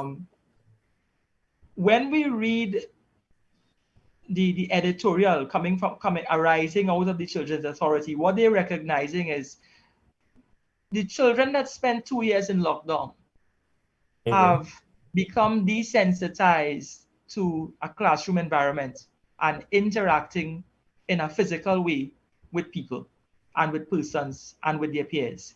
Yes. So it's almost as if you have to get into, you're going back into a classroom where you have to now reinitiate or reignite your social skills and try to get your mindset around saying hello to people and being in somebody's physical space. Do you think that the government or the state in facilitating that transition in terms of taking children back into schools, that there's another way to do it? Because we may be, and I'm saying that, I'm premising it on this, right? I'm saying that you and I and Mr. Norrie there as adults, there are things that we could mentally and emotionally cope with because of our age and our wisdom and the life experiences that we would bring to the table. But when you have a teenager or a 12-year-old who is now going back to school at age 14, there's a mental element that they have to reacclimatize to, or re-trigger their reasoning and their mindset to. What do you think the state needs to do, if you think they need to do anything, with regard to accommodating young people in that transition back into the current environment? Sure. So even long before there was this thing called COVID-19 or the coronavirus, Trinidad and Tobago had an issue where we had not set a standard for the teacher-student ratio in this country. So you would hear horror stories of teachers having way more students in their classroom than they can accommodate or really put focus to. Who suffers at the end of the day? The students, of course. We're finding ourselves going back to a system where teachers are not given effectively the tools, I think, to properly manage classrooms. And we have been talking about the utilization of technology for some time, but it seemed to have fallen on deaf ears until COVID-19. So we saw that the Ministry of Education was developing the learning management system, I believe it's called. And I felt very excited about it because I started to think about the prospects of being able to conduct classes in both a synchronous and an asynchronous way. But I feel as though those things are going to fall flat on their faces, especially as some persons get comfortable with the idea, for obvious reasons, of returning students to school. And I'll even take the case of parents, for instance. They are very happy that their children will be going back to school because it means that the 2-year routine that they had to undergo of being responsible for their children and so forth is now being moved back to the teachers. What role does the government have in all of this? I think that the government has to properly consult with all stakeholders. And stakeholders, I think, should also include past pupils or alumni of various institutions, because they would have particular experiences that I think should also help to shape the new experiences of our students. It's not going to be a perfect system by any means at all. But I think that the reality that we have to prepare for, and the government through the Ministry of Education has to seriously prepare for, is a student unlike any student that we have taught before in the history of this country. Because in those 2 years, I think it pushed our young people to expect way more than they were being given. What do I mean by that? We never thought that teachers would be using Google platforms and Teams and all of these things to interact with our children. And so we got to a point where we started to see the possibilities. I would love to know that a teacher, when I have my children, would be able to send homework via email. I believe that every student coming into the education system should have a Ministry of Education type email address, so that we can share files, we can share homework, parents can log in and see the progress of their students. That's not a system that is difficult to build by any means. Our population in Trinidad and Tobago is small in comparison to many of these developed nations across the world. Why can't we learn from them? And of course, the government's role and function in all of this should be to provide the resources for our teachers, for our technocrats in the Ministry of Education to start plotting out what this new learning environment can mean. I don't think that we should be forcing students to return to the classrooms in the way that we are doing right now. I think that we should develop a hybrid system whereby in some cases, students may have the option of returning to school for a number of days per month. It sounds ludicrous. And the only reason it sounds ludicrous is because of what we have been accustomed to. But what I'm now challenging is for the Ministry of Education to really think outside of the box. If at the end of the day, they have our students, our children's interest at heart, because I think that this system of return that we're going back to is not the way forward. So the ministry and the government has a huge role, and I want to just slip into that one time. We have to bring or introduce comprehensive sexuality education into the school system in a very serious way, using the health and family life education curriculum, something that we have dropped the ball on. We want to complain about our students, our young people being hypersexual and so forth, but we're not putting forward a clear solution. And I think comprehensive sexuality education is a clear solution, because we are now allowed to have those conversations in a very safe and in a very instructive way between teachers and students about the whole concept of sex. And I know many times people get clammed up when it comes to that topic because they feel the government, through the Ministry of Education, through the teachers, would be teaching our young people how to have sex. Nothing is further from the truth. So there are many things that we can introduce into the system, of course, such as life skills and so forth. Let's teach our young people about taxes, how to pay them, and so forth.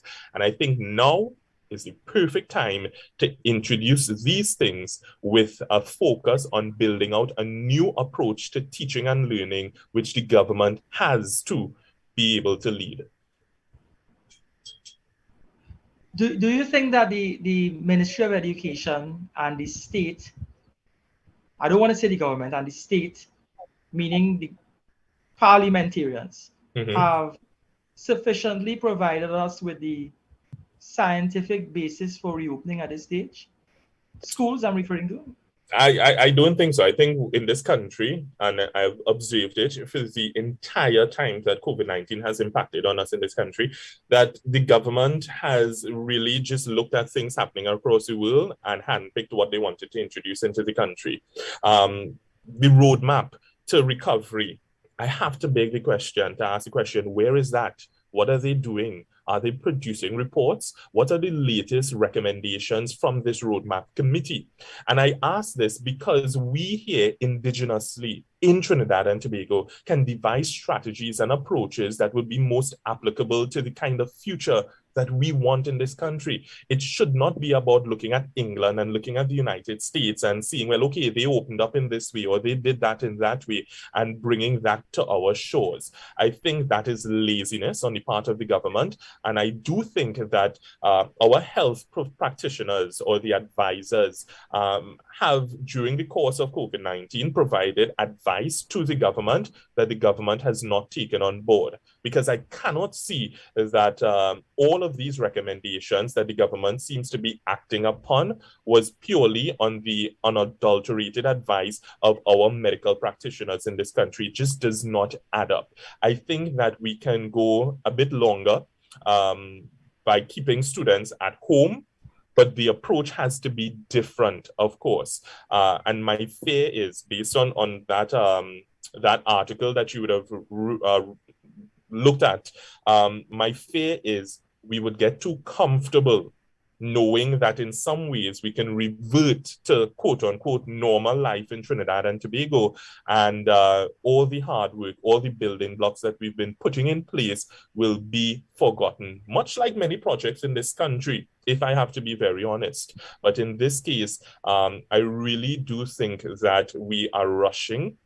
And I don't think that we will get as much support for this approach by the government as one would think. You will have a situation where parents will be keeping their children at home, and those children will be the ones to suffer. Many people don't know, but we actually have a very vibrant homeschooling community in Trinidad and Tobago, and I think that we need to learn some lessons from them and also to support their efforts. Of course, we can't homeschool every child in this country, but we have to look at different approaches that will make sense for us in our context, in our circumstance. I am seeing that we are making progress by extempo. That is just my way of putting it. You are saying that we copy what we see, the changes that occurred in the developed world. So If they remove mask wearing in Dallas next week, then chances are that Trinidad would just trump and follow suit. But we'll give it a week, so it wouldn't look like it's a straight copy. Well, for one, I don't think that we'll be looking at Dallas. We'll be looking at Washington in that case and seeing what is done there. We know that the United States is very polarized when it comes to its politics. So Dallas will form part of Texas, which is Republican control. And then we have, of course, a Democrat in the White House, Democrats holding the majority in the Congress and the Senate. But what we have looked at, even in the United Kingdom, I think that we were on the brink of much earlier opening up Trinidad and Tobago in a very serious way. When we saw the United Kingdom open up and there was some success for a period of time, thankfully, we waited a bit longer and we saw the effects of what took place in the United Kingdom. But as it relates to now, we have had actually some policy positions in this country during COVID that made me wonder if we actually have leaders leading this country. And a prime example would have been the restrictions on going to the beach, for instance. The way that we rolled back those restrictions made absolutely no sense to me, because we started to allow persons to go to the beach between 5 and 12, and then after it was further extended until 6 p.m. I think it was, and then we finally fully opened it up.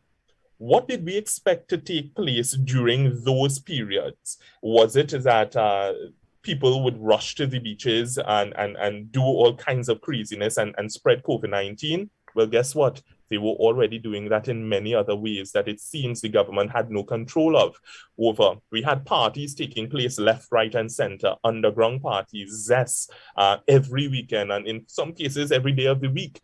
But I think the approach to it should have been better communication with the public, and that is something that the government continues to lack the ability to do effectively. Communicate with the population of Trinidad and Tobago. Our vaccination rate is 50 point something percent. If it has reached 51% of the population by now, we could have gotten much further along with vaccinating this population if the government had done less talking and more listening, understanding the unique needs of various communities across this country and their concerns as it relates to being vaccinated. Had the government done that, more persons would have been on board, because we would have crafted campaigns and strategies aimed at bringing to the attention of those individuals the reasons why they should get vaccinated. So by all measures, I think that the government has failed in its quest to vaccinate the population, even up to 70%. I remember in the first year, the Prime Minister was talking about a 70% vaccination rate. We are quite far from that if we are serious about vaccinating the population. And worse yet, 100%, we will never get it. So now we are finding ourselves in a situation, the government has decided to roll back on its vaccination policy in the public sector for good reason, because it just would not have been able to stick. And I think rather than continuing down a road of misses, the government realized, let's put personal responsibility as the order of the day. And if you would have listened to the Prime Minister's, and I'm sure you did, the Prime Minister's speech about the rolling back of the most recent set of restrictions, the government took up a strategy whereby it was using the term personal responsibility, saying that, listen, you all want to do things your way, now you have to take personal responsibility. And at this point, I think the population just doesn't care. They simply want to know things are opened back up. And again, it's a loss on the part of the government, a loss or a missed opportunity to really bring this country together, to rally around the whole issue of fighting COVID-19. All right, let me ask a couple of questions. Sure. Yeah. I had to go deeper into the politics, so you had to forgive me. No problem. My co-host, I want to thank him again for some lovely questions and remarkable responses from the young political leader. If your party was in government today, what would have been done differently to help advance this country, to take it out of all the problems that you have highlighted?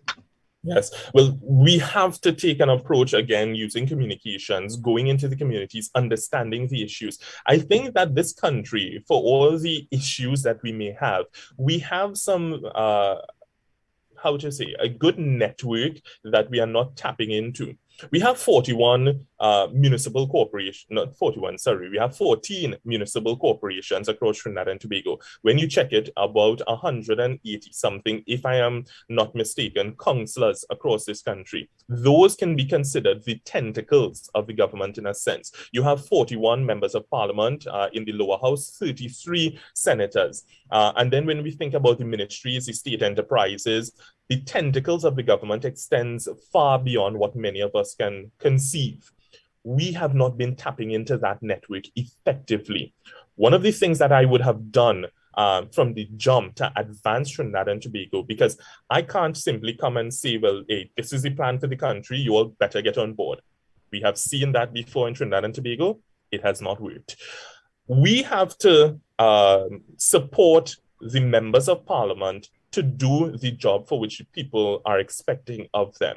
I'll use this opportunity to push in really quickly that I have been advancing what I would consider a solution to our representational deficit, which is the 41 members of parliament in the lower house do not get adequate support. We are very critical of our MPs, and we should be. But I think that we quite often are barking up the wrong tree. The reason for that is that no member of parliament receives a budget in Trinidad and Tobago to carry out work in their constituency. You can look at the policies, the regulations, the laws. There is nothing called a constituency budget. There is no money allocated to a single member of parliament in any financial year. And what we expect of our MPs are to be our saviors in our communities. It only redounds to probably 5 staff members that an MP would have at his or her office. And if we are not empowering those individuals to really, let's say, for instance, a proper research assistant or 2, why can't an MP have that? And worse yet for a senator, because they don't have that support at all. Let's consider $5 million that we allocate to each constituency in any given year. And some persons have argued for more. Some have said $10 million, but let's stick with $5 million. That is $205 million being allocated to constituencies in any given year. Think about how that can have impacts on individuals in the constituencies. So coming back to your question, what would I do differently to advance this country? Let's start properly resourcing the MPs to be able to do our job, and by extension, councillors. So I know we have local government reform coming. Let's see how that works out. But we have to engage the Speaker of the House and the Prime Minister as the head of cabinet, the head of the government, to come forth with a solution to properly resource the MPs. And I think that once we have that in place, and I know that many times people are saying, let me don't get them nothing more for them to teeth X, Y, and Z. The fact is we have to start preparing this country for the kind of future that we want, and we cannot just simply look at the current crop of politicians and all their faults and think that we have to, in the future, roll back on the support that we give such individuals. We might find excellent people taking up the reins of power in this country, and we need to give them the foundation and the groundwork to do their job. So you're of the view, if you were in charge, the number one problem that you would have addressed in order to assist this country to push back on some of the challenges the country has, would have been to adequately resource the members of parliament, in particular, the House of Representatives, so that they would have had more money, each of them $5 million, to apply to their constituencies and therefore their constituents, and that would have solved some of the problems. Well, let me just qualify that in saying that it's not just simply about the resources. It is about how does the average citizen communicate with the legislature of this country? How do the issues that occupy the attention, the bread and butter issues of individuals, really make its way up to the parliament? And I think that no member of parliament, as far as I am aware of, has been able to go to their constituents and say, this is legislation that is before the parliament. What do you think about that? No member of parliament can afford on their own or by their constituency office to pitch a tent anywhere, bring people there, or rent a community center because they have no money. Of course, this is not going to be the be-all and the end-all to our issues, but I would be a failure if I come in and say, well, the first thing we have to do is to give more money to the TTPS. We have to fight crime. We have to do this, and all buzzwords which have not borne any fruit over the years. Former Prime Minister Basdeo Panday has been talking about constitutional reform. I think his approach is wrong because the average citizen does not understand what constitutional reform is and how it will impact upon them, but he is still on the right path. We have to change the legislative, the policy framework of this country, and the only way we can do that is by buy-in and support, and we have to communicate better with the people of this country. The government has been spending a tremendous amount of money, almost 50 billion plus per year. This government right now, from 2015 to now, in history may have spent the most amount of money in any administration life. Agree? Yeah. Can you work it out? Yeah. That's just the truth. And people would assess whether they seem enough for it or not. But this government has spent the most money in the history of this country. Sure. Do you believe if you were in government, leading your party as prime minister, the current prime minister said that there's no problem with making the rich get richer and the rich in turn would assist the poor. If you agree with that, or if you disagree with that, could you say why and whether or not you would have applied that approach to the economy if you were the prime minister? Well, for one, the Prime Minister, it seems at the various intervals to have foot and mouth disease, because those are just not statements, I think, that you should be making before the population. It's much like the statement made by Minister of Finance Colin Bird that they haven't rioted as yet. Certain things I just don't think, true or not, you should be putting forward. Now, I just want to say really quickly that, of course, this government is going to have spent the most amount of money far greater than any government before, because what we have been seeing consistently is that every year the national budget at one point was getting larger and larger. That is indicative of a country's economy growing, all right? One may say it's indicative of the government being able to thief a lot, as we saw that budget inflated heavily during the period 2010 to 2015, yeah? But it made sense for the current government, which took over in 2015, to continue along a particular path. The challenge was that we did not have the kind of income or revenue coming into this country. So we have to be very critical about that statement. I see nothing wrong in this government having the largest sets of budgets because it was going in a particular trajectory. As it stands right now, I don't think the solution is getting the rich richer so that they can spend money across the country. We have to think about the social welfare programs that are rampant in Trinidad and Tobago and ask ourselves the questions, are these things working for us? Are we seeing value for money? Are we looking to bring people out of poverty or keep them in poverty by ensuring at the end of every month they get a piece of change? I think that's the wrong approach. We have to upskill the population, things such as GATE and all of that we have seen rollbacks on. I think that we took the wrong approach. It should not be about cutting back or scaling down GATE. It should be about rationalizing the effectiveness of GATE and seeing where in some cases we could trim the fat, but in other cases we could expand. Why did we not see GATE and the OJT office and Service Commission and a jobs office being created in this country, all of them coming together and plotting out what can the average young person in Trinidad and Tobago look toward as potential careers in this country and how they can get to that point?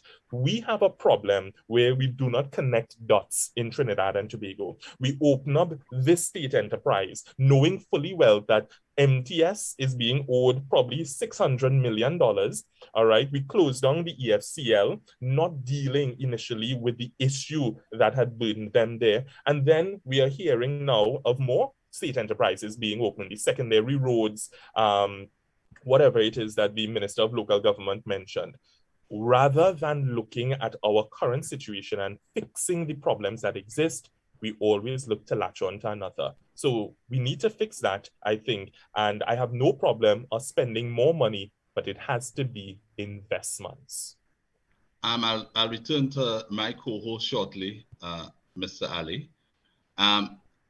You come across as someone who studies a lot, and clearly you'd want to apply some of the knowledge you have to our country to help lead it to a better place.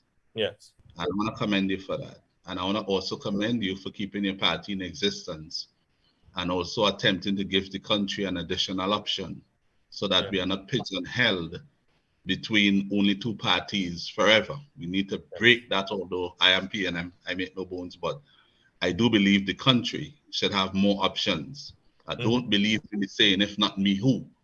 It must be, if you do a bad job, we have several other people whom we can turn to for the next term. People need options. And I'm for that ahead of any organization, including political party and organization. I'm for the country first. So I want to thank you, young Nikolai, for doing what you have done. And I hope many other youths join you. There are plenty of youths who are going to be, as Michaela Pandey said on here some time ago, there are those who are 15 now who would be eligible to vote by 2025. And every year you will get more people qualifying to vote. Your market should be, your target should be, firstly, those people, to make sure when they reach that age, they have Nikolai sewed up in their mind. Because that's why I'm happy on the platform today, so that they could hear you and they could know what they could expect. So as a young researcher, have you come across any model through your research where the rich, when they got richer, they helped the poor? Well, not, of course. I was looking, I didn't find any. Yeah. Mr. Ali, you have found any? I'm not rich, but I help the poor. With the rich, you know of any model where the rich, the poor always help the poor. I'm poor too, and I help the poor too. Have you known any research or have come across any where the rich has turned and used the wealth to help the poor to get rich? Not to get rich, but as a tax incentive. The rich would use you as a tax incentive to write off a debt or to pay less taxes. Yeah. I know what's bringing it to their level. And to stand on the shoulder and heads of the poor as they help them, to even help them acquire more wealth. So I don't know, when I heard about that model, I said that was interesting. I did so many different pieces of work in the past, and I've never come across that. I was shocked. So I said, it's something that must have escaped me. And I went in search of it. I've never found it. But there's another way to say the same thing. No, but the rich has always exploited the poor. That's what I've found. The rich has always exploited the poor to get richer. Every time I research that, that is where it takes me. I don't know if you'll have found anything else. That's what I was asking. I think that more than anything, we have to be realistic. I know that over the years, we have taken a very emotional or a very emotive approach to assessing the wealthy among us in across the world. So we come up with terms such as the 1% and the 99%. Yeah. And I think that what we have done is really painted the picture of rich people, wealthy people being villains in society. And that's not always the case. I think that rather than putting all of that focus and attention on how much money the rich have, let's think about how can we improve the lives of the poor. And I know that the government is well placed. Any government is well placed to create the legislative and the policy frameworks to lift people out of poverty. But we tend to do that mainly for the purpose of getting votes. So we tell people, vote for me and I'll do this and I'll do that. We saw the baby grant, which in one sense was ridiculous, but in another sense made sense. But it's a matter of who do these programs and initiatives target. And they have to be tied back into some kind of a philosophical underpinning that this is where we want to move the country forward. I think we do things willy-nilly. I think that for as much as us having Vision 2020 and Vision 2030, the average citizen still does not understand what that means. And therein lies the problem. We have to put forward great programs that would be great in the minds of the people they are meant to serve. So we can solve poverty in Trinidad and Tobago because, again, the population is only 1.4 million people. And you're telling me that with the kind of money we have passing through this country, we don't want or we can't get people out of poverty? There is a reason why certain people are kept in poverty. And I'm not one of these conspiracy theorists and thinking, well, you know, there's this big thing behind the scenes and so forth. The fact is that when you have people within a particular mindset, they are easier to influence. There is no political party, I think, in recent time that has been able to take up the reins of power and has embarked upon an educational drive to uplift the minds and the consciousness of the people in this country. We are still at a point where to get information, you have to know somebody. You have to dig much deeper. Why are our ministry websites not providing more information? The Central Statistical Office, why have we not given it the teeth? Because while we're waiting for the Statistical Institute to be passed in Parliament and so forth, there are some amendments that we could have made to beef up the reach of the Central Statistical Office. So I think that many of these politicians who sit there, they follow the path of those who've gone before them, and we need people who can break away from that. I wouldn't call names, but I know of certain politicians who I personally, from the PNM, I had great faith in them and thought that they would do excellent. And when they got there, I saw them falling right into the rank and file approach of doing things in a very traditional way and a very PNM way, if I could say. And I just hoped that they would have brought some kind of energy and vibrancy to the party and a different approach. And this is the same for the UNC. Don't get me wrong, huh? But we really need fresh thinking that is not just fresh, but makes sense for our circumstance. I'll just tell you this and end my point on this. I am a young person, 30 years old. I am by no stretch of the imagination abnormal or extraordinary. I am just someone who, in my case, feels as though I don't have anything to fear by speaking out, because what they could do, man, if I end up dead at the end of the day, at least I was fighting for my country, and I would be very comfortable knowing that.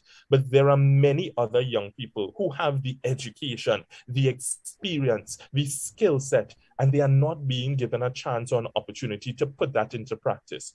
If the Honorable Prime Minister, Dr. Keith Rowley, were to call me now and say, Nikolai, I would like to put you on such and such board or in such and such position, because I think you would be useful to the country in this way, I would have to be a fool to say no.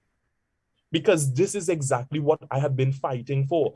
Opportunities for young people, for those among us who have something to contribute and to give back to society, to be able to do just that. And that is all young people want at the end of the day. And it escapes me why Dr. Rowley nor Kamla Prasad-Bissessar, Mrs. Prasad-Bissessar, have come to understand that that is all the young people of this country want. Opportunity. You give them opportunity tomorrow, and you would see how they would run to the polling stations to vote for you. But I don't know. They are fearful that if they give opportunity to young people, that those same young people will overtake them. That shouldn't be a fear. That should be something that you want. All right, and I'll go back to Mr. Ali right after this question, I promise. Yeah. So if you are called by the government to serve on a board or so, would that in any way influence your independence, so you will go and go against your belief and that type of thing? How it work? Because normally the government put in a board, you have to implement the government's policy. And what if that policy on that board or that rule is against what your philosophy or position is within your party? How would you reconcile that? Well, for one, I would at least be grateful that I'm at the table and I can voice my consternation when it comes to whatever policy is being put forward. It's much better to be in the boardroom and at the table raising objection to things that come before you than being outside and having no opportunity to raise objection to it. So I want to start there.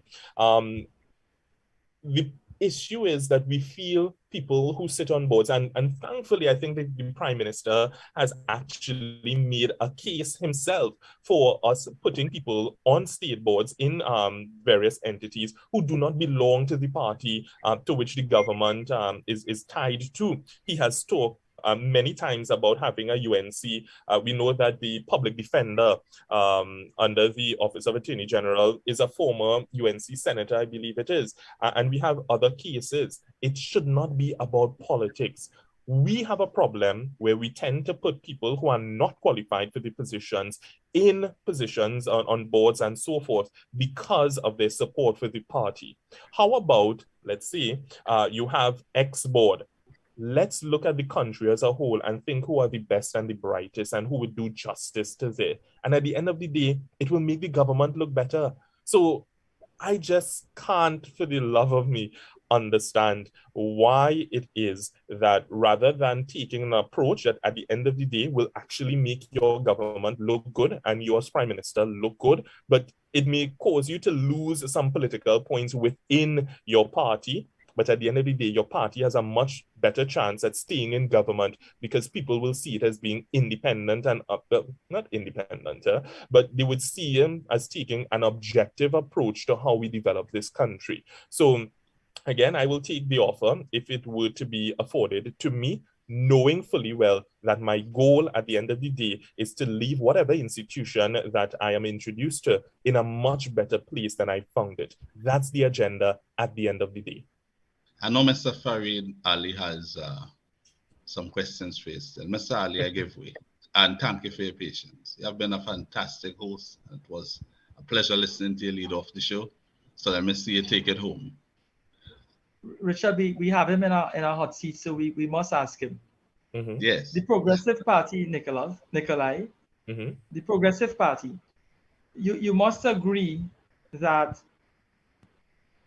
political office would be one of the goals of your party, of course. If not the primary goal, political office, the advent into political office. Yes. Your desire for political office and to contribute at that level, do you see yourself and your party aligning itself with any opposition in order to achieve political office in 2025? Sure. It's not a matter of aligning with opposition. It's a matter of aligning with organizations or individuals who also share our own philosophies at the end of the day. And we have been approached by a couple entities, and we have given proper thought and consideration to that internally with the executive and membership of the party. And we have come to a position that we will, in fact, align with another political entity. I'm not at liberty at this point to say which entity that is, but I can guarantee you that we gave a lot of thought to it, and it makes sense at this point.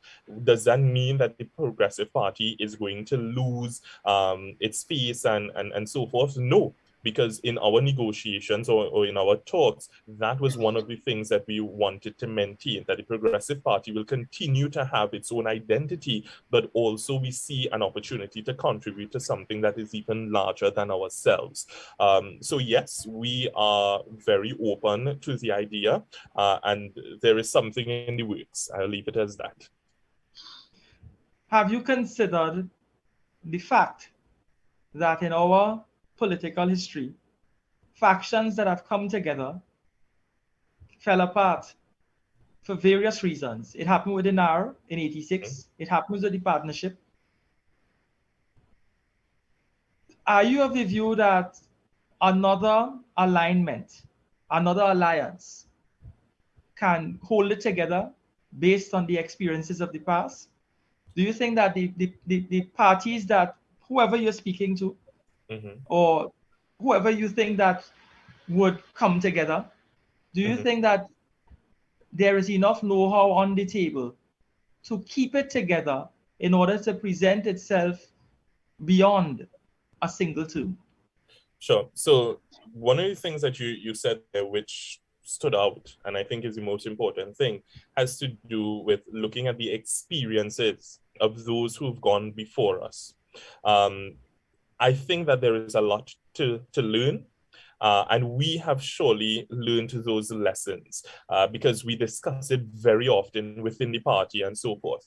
Ways in which, let's say, between 2010 and 2015, that partnership could have stayed together.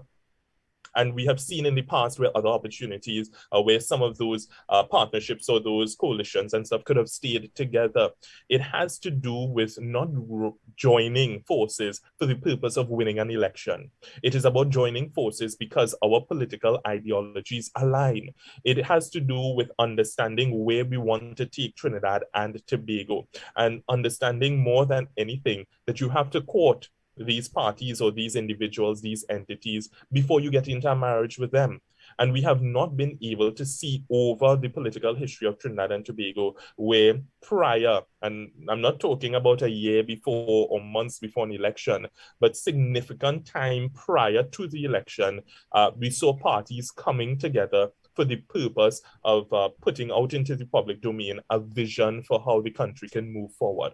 So in this case, one of the things I can assure the population is that if or when the Progressive Party aligns itself with another political entity, we are going to be extremely cautious about what we do in those cases and how we give our support to various initiatives or approaches. It is not that you're going to get yes men from the Progressive Party. And I hope that even by my demeanor on your program this afternoon, you can see that I am not going to be one of those who would just simply roll over and take whatever. It could be anyone who is heading that group or a part of that group. I am not intimidated, and there are many other young people who have the same demeanor as myself. So going into those kinds of scenarios, the objective at the end of the day has to be about consensus building.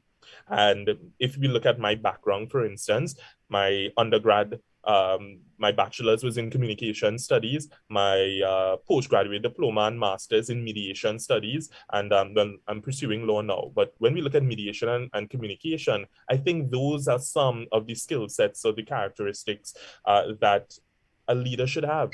So I am going into it understanding that we have to keep the team together, that we have to deal with conflict when it arises, and the job at the end of the day is to prepare the people of Trinidad and Tobago for the kind of future that we want. So I am not fearful about mashing up and this one and stuff. The bacchanal surely will not come from Nikolai Edwards and the Progressive Party. You recognize that a national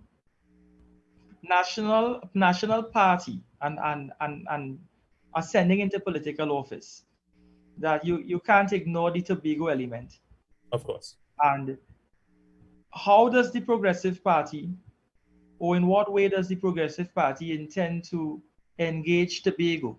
Because we have and I'm saying that to say this, we have a prime minister who was born in Tobago. Mm-hmm. He says that he's been in the political arena for more than 40 years, but he seemed to have misread the ground in Tobago, so much so that we had an overthrow of the PNM, if we may put it that way. Mm-hmm. In Tobago, in that recent election. How do you intend to engage Tobago and appeal to Tobagonians? Yes. But do you see yourself developing relationships, if you haven't already, with the PDP in Tobago, Farley, Augustine, Mr. Duke? Because these are people with strong personalities, and you're a young man. Thankfully, even before these THA elections and so forth, I have had good relations with Dr. Faith B. Israel. I have had good relations with Farley and even Watson. And even if we were to put that aside for a moment, I have been doing work in Tobago for years. I consider myself as much Tobagonian as I am Trinidadian. And the approach has to always be, at the end of the day, Trinidad and Tobago. I will say this, and I know this is a very contentious thing, but I am one of those who are not in support with the idea of autonomy for Tobago. And I will say it in this way. I feel as though autonomy for Tobago is the easy way out. And you might be thinking, well, what craziness is this? Clearly, it's not the easy way out because we haven't been able to achieve it. But what we need to do is start really listening to Tobagonians and understanding what are the problems facing and affecting them. You can't wake up one morning and say the problem as a Tobagonian that I have is that we don't have autonomy. That's not a problem. The problem may be that you may feel as though not enough resources are being channeled to Tobago, and therefore it is not channeling down to the members of my community and so forth. That's the problem. Let's try to fix that. We know that a percentage of the budget has to be given, or there are barometers in which, or rather, a certain bracket, rather, that has to be given to Tobago. Does it make sense to increase that? Can we increase it? Can we ensure that the chief secretary meets with the prime minister and the president once a month, and that is in legislation or policy position? Things such as that. It may sound menial in some ways, but I think that will help Tobagonians to get to the place where they need to be. I don't believe that Tobagonians need to necessarily be making laws for Tobago, because then one would argue, why don't we give the Shobogonus Borough Corporation the ability to make laws, or the San Fernando City Corporation the ability to make laws? I think our approach has to be different, and I see all of this with love and respect for Tobago, because my objective at the end of the day is to see Tobago really feel a part of this great country of ours, and not as outsiders. I hear the rhetoric of Tobagonians don't like Trinidadians and Trinidadians don't like Tobagonians. If that's something that is a common discussion in our communities, let's deal with it frontally. And autonomy is not going to be the be-all and end-all for the issues affecting Tobago. So if after we have dealt with those issues in the manner in which I am presenting and we have not gained success, then let's look on to autonomy. But I just feel as though we're taking the easy way out by saying, let me give them what they want and let them deal with it on their own. No self-respecting citizen of this country can agree with an approach like that. Let them fail on their own. Let them deal with that on their own. That's not being patriotic, and that's not being a citizen of Trinidad and Tobago. Do you see the Progressive Party engaging Tobago when it ascends into political office and offering Tobago a larger share of the national pie? That they wanted 8%. They were getting 8%. They wanted as much as 13%. Yeah. I think we have to develop a proper formula for the equitable distribution of resources in this country. No government has taken on board that approach. If we have 14 municipal corporations and the Tobago House of Assembly, let's look at the populations in these different jurisdictions. Let's look at the deficits in terms of infrastructure, in terms of social services and support and so forth.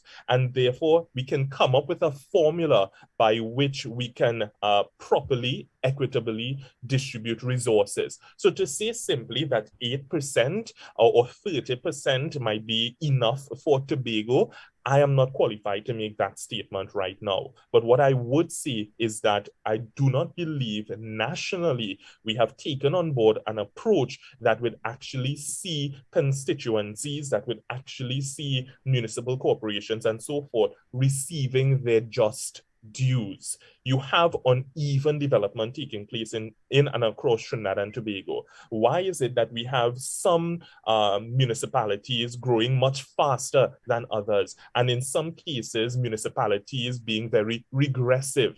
I think if we are to critically analyze those things and look for solutions with that kind of a mindset on board, we would get a lot more done.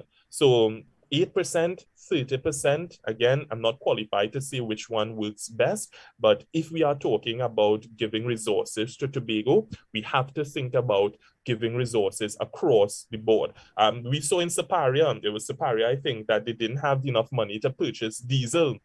And then you had the Minister of Finance talking about they had money in the salaries, well, whatever it was for salaries.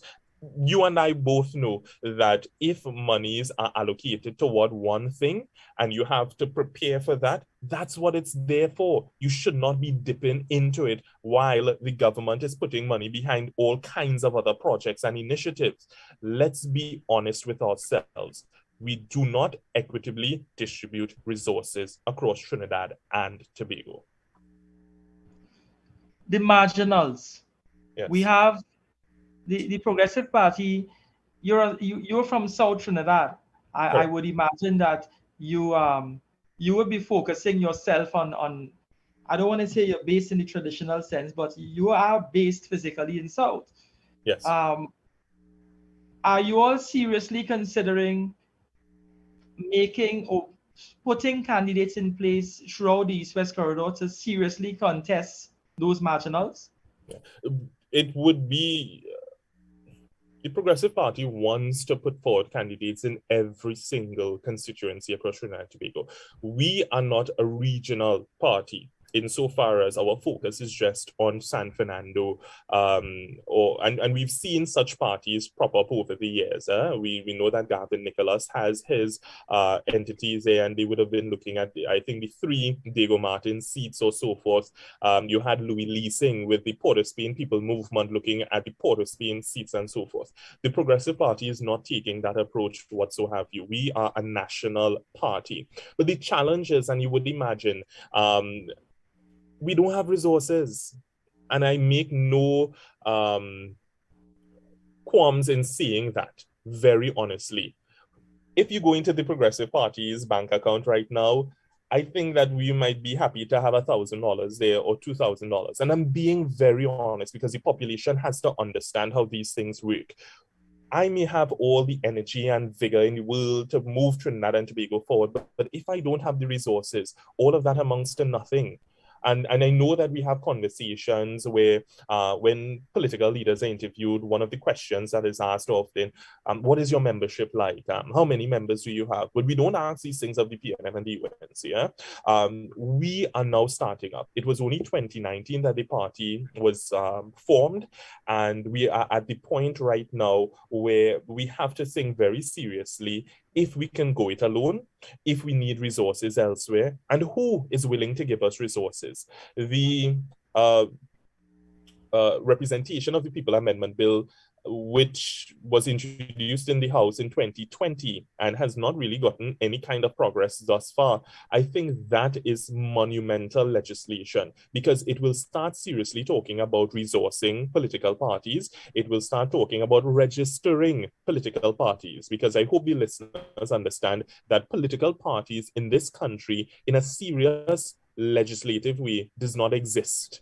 The Constitution makes mention of persons having the ability to join political parties, but not even in the Interpretation Act do we see the term political party and give a meaning to it. So when we think about it on paper, the Progressive Party is not a political party. The PNM is not a political party because they are not registered as such in any way. So with this legislation, we're going to see political parties actually being registered. I'll share this really quickly, again, for edification purposes. When I started the Progressive Party, we had to register an entity for the purpose of having a bank account and all of these things because we'd want to receive contributions and so forth. I went to the Registrar General's Department and we registered the Trinidad and Tobago Progressive Movement as a non-profit organization. That afforded us the opportunity to have legal documents, to go to BIR, to open a bank account and so forth.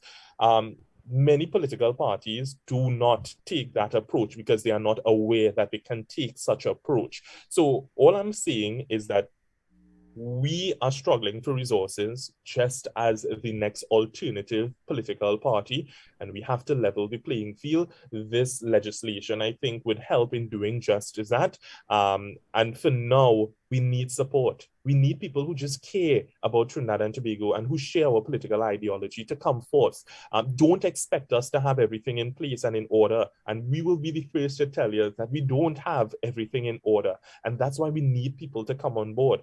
I made the decision to start the political party, the Progressive Party, because the PNM nor the UNC appealed to me as a young person. It did not resonate with me, and it still does not resonate with me. So hopefully, if the Prime Minister and the opposition leader is listening on, you would understand that in order to save your great parties, it needs to start resonating with the population. Otherwise, you're going to have another progressive party popping up here and there for years to come.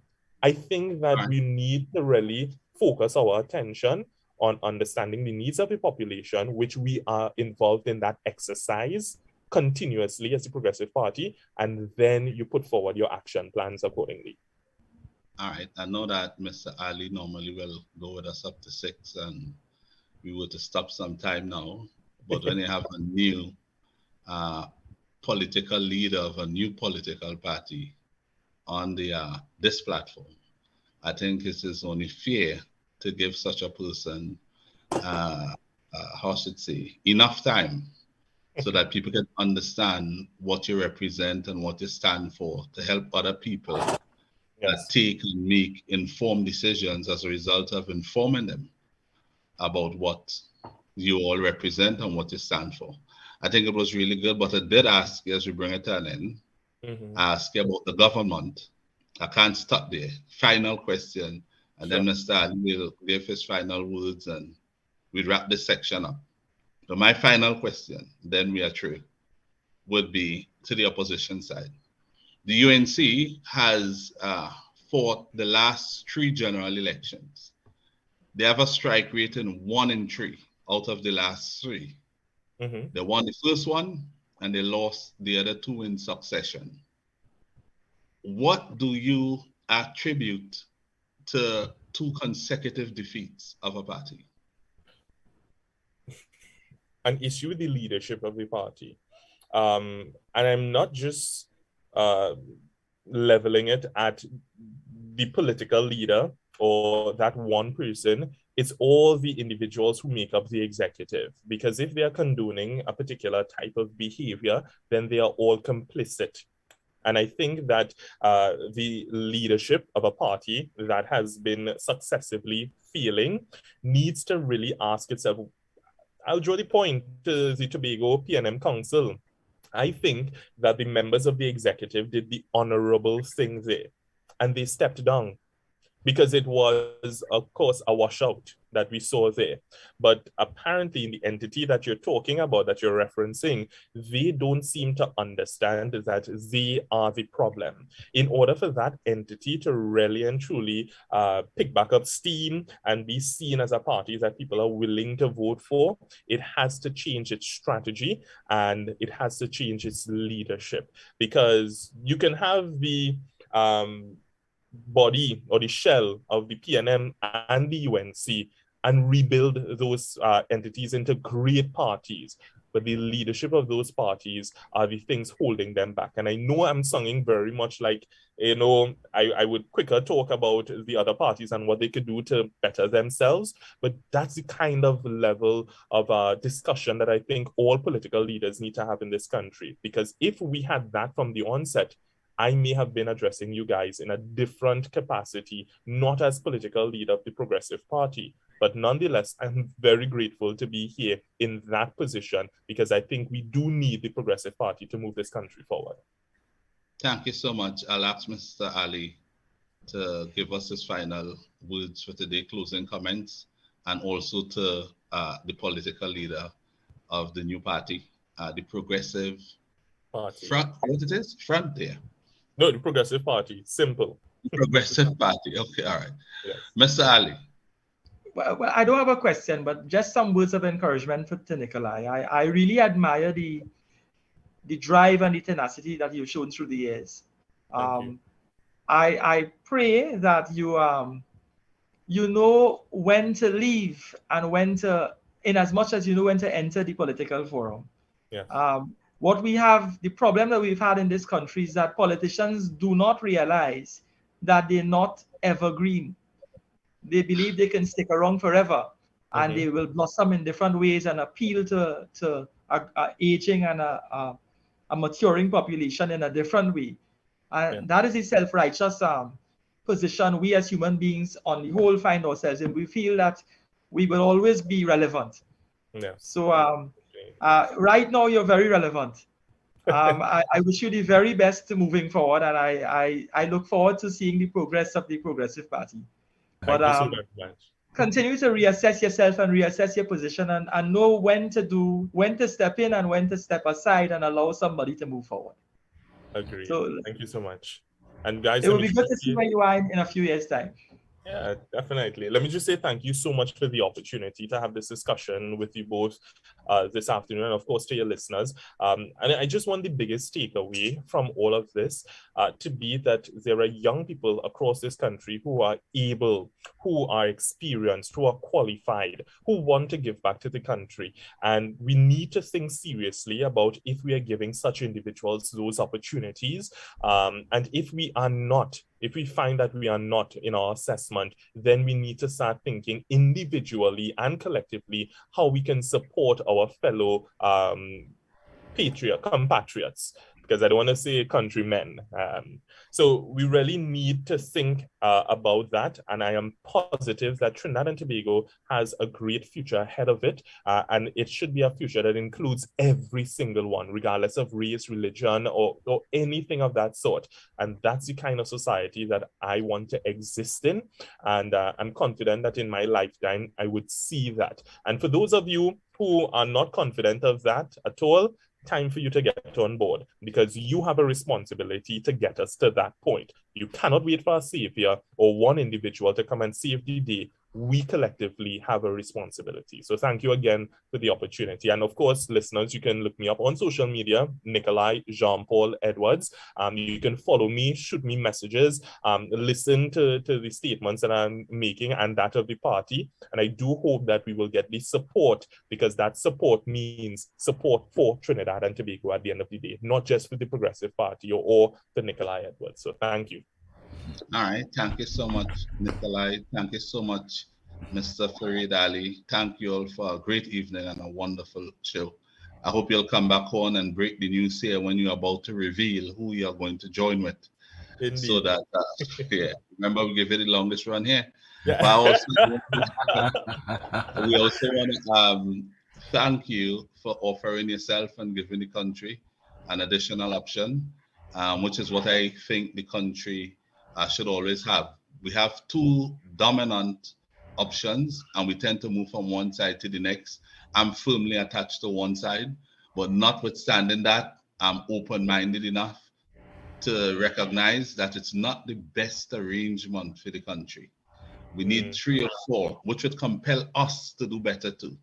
Yes. The fight to get into office should be a bit more tough, so that you can refine your approaches. You could try to, as Masali was saying, we tend to feel we have this eternal relevance to any group of people, notwithstanding what decade it may be in. You must be able to continue, if you want to be relevant, to do what is required to fulfill that requirement of relevance.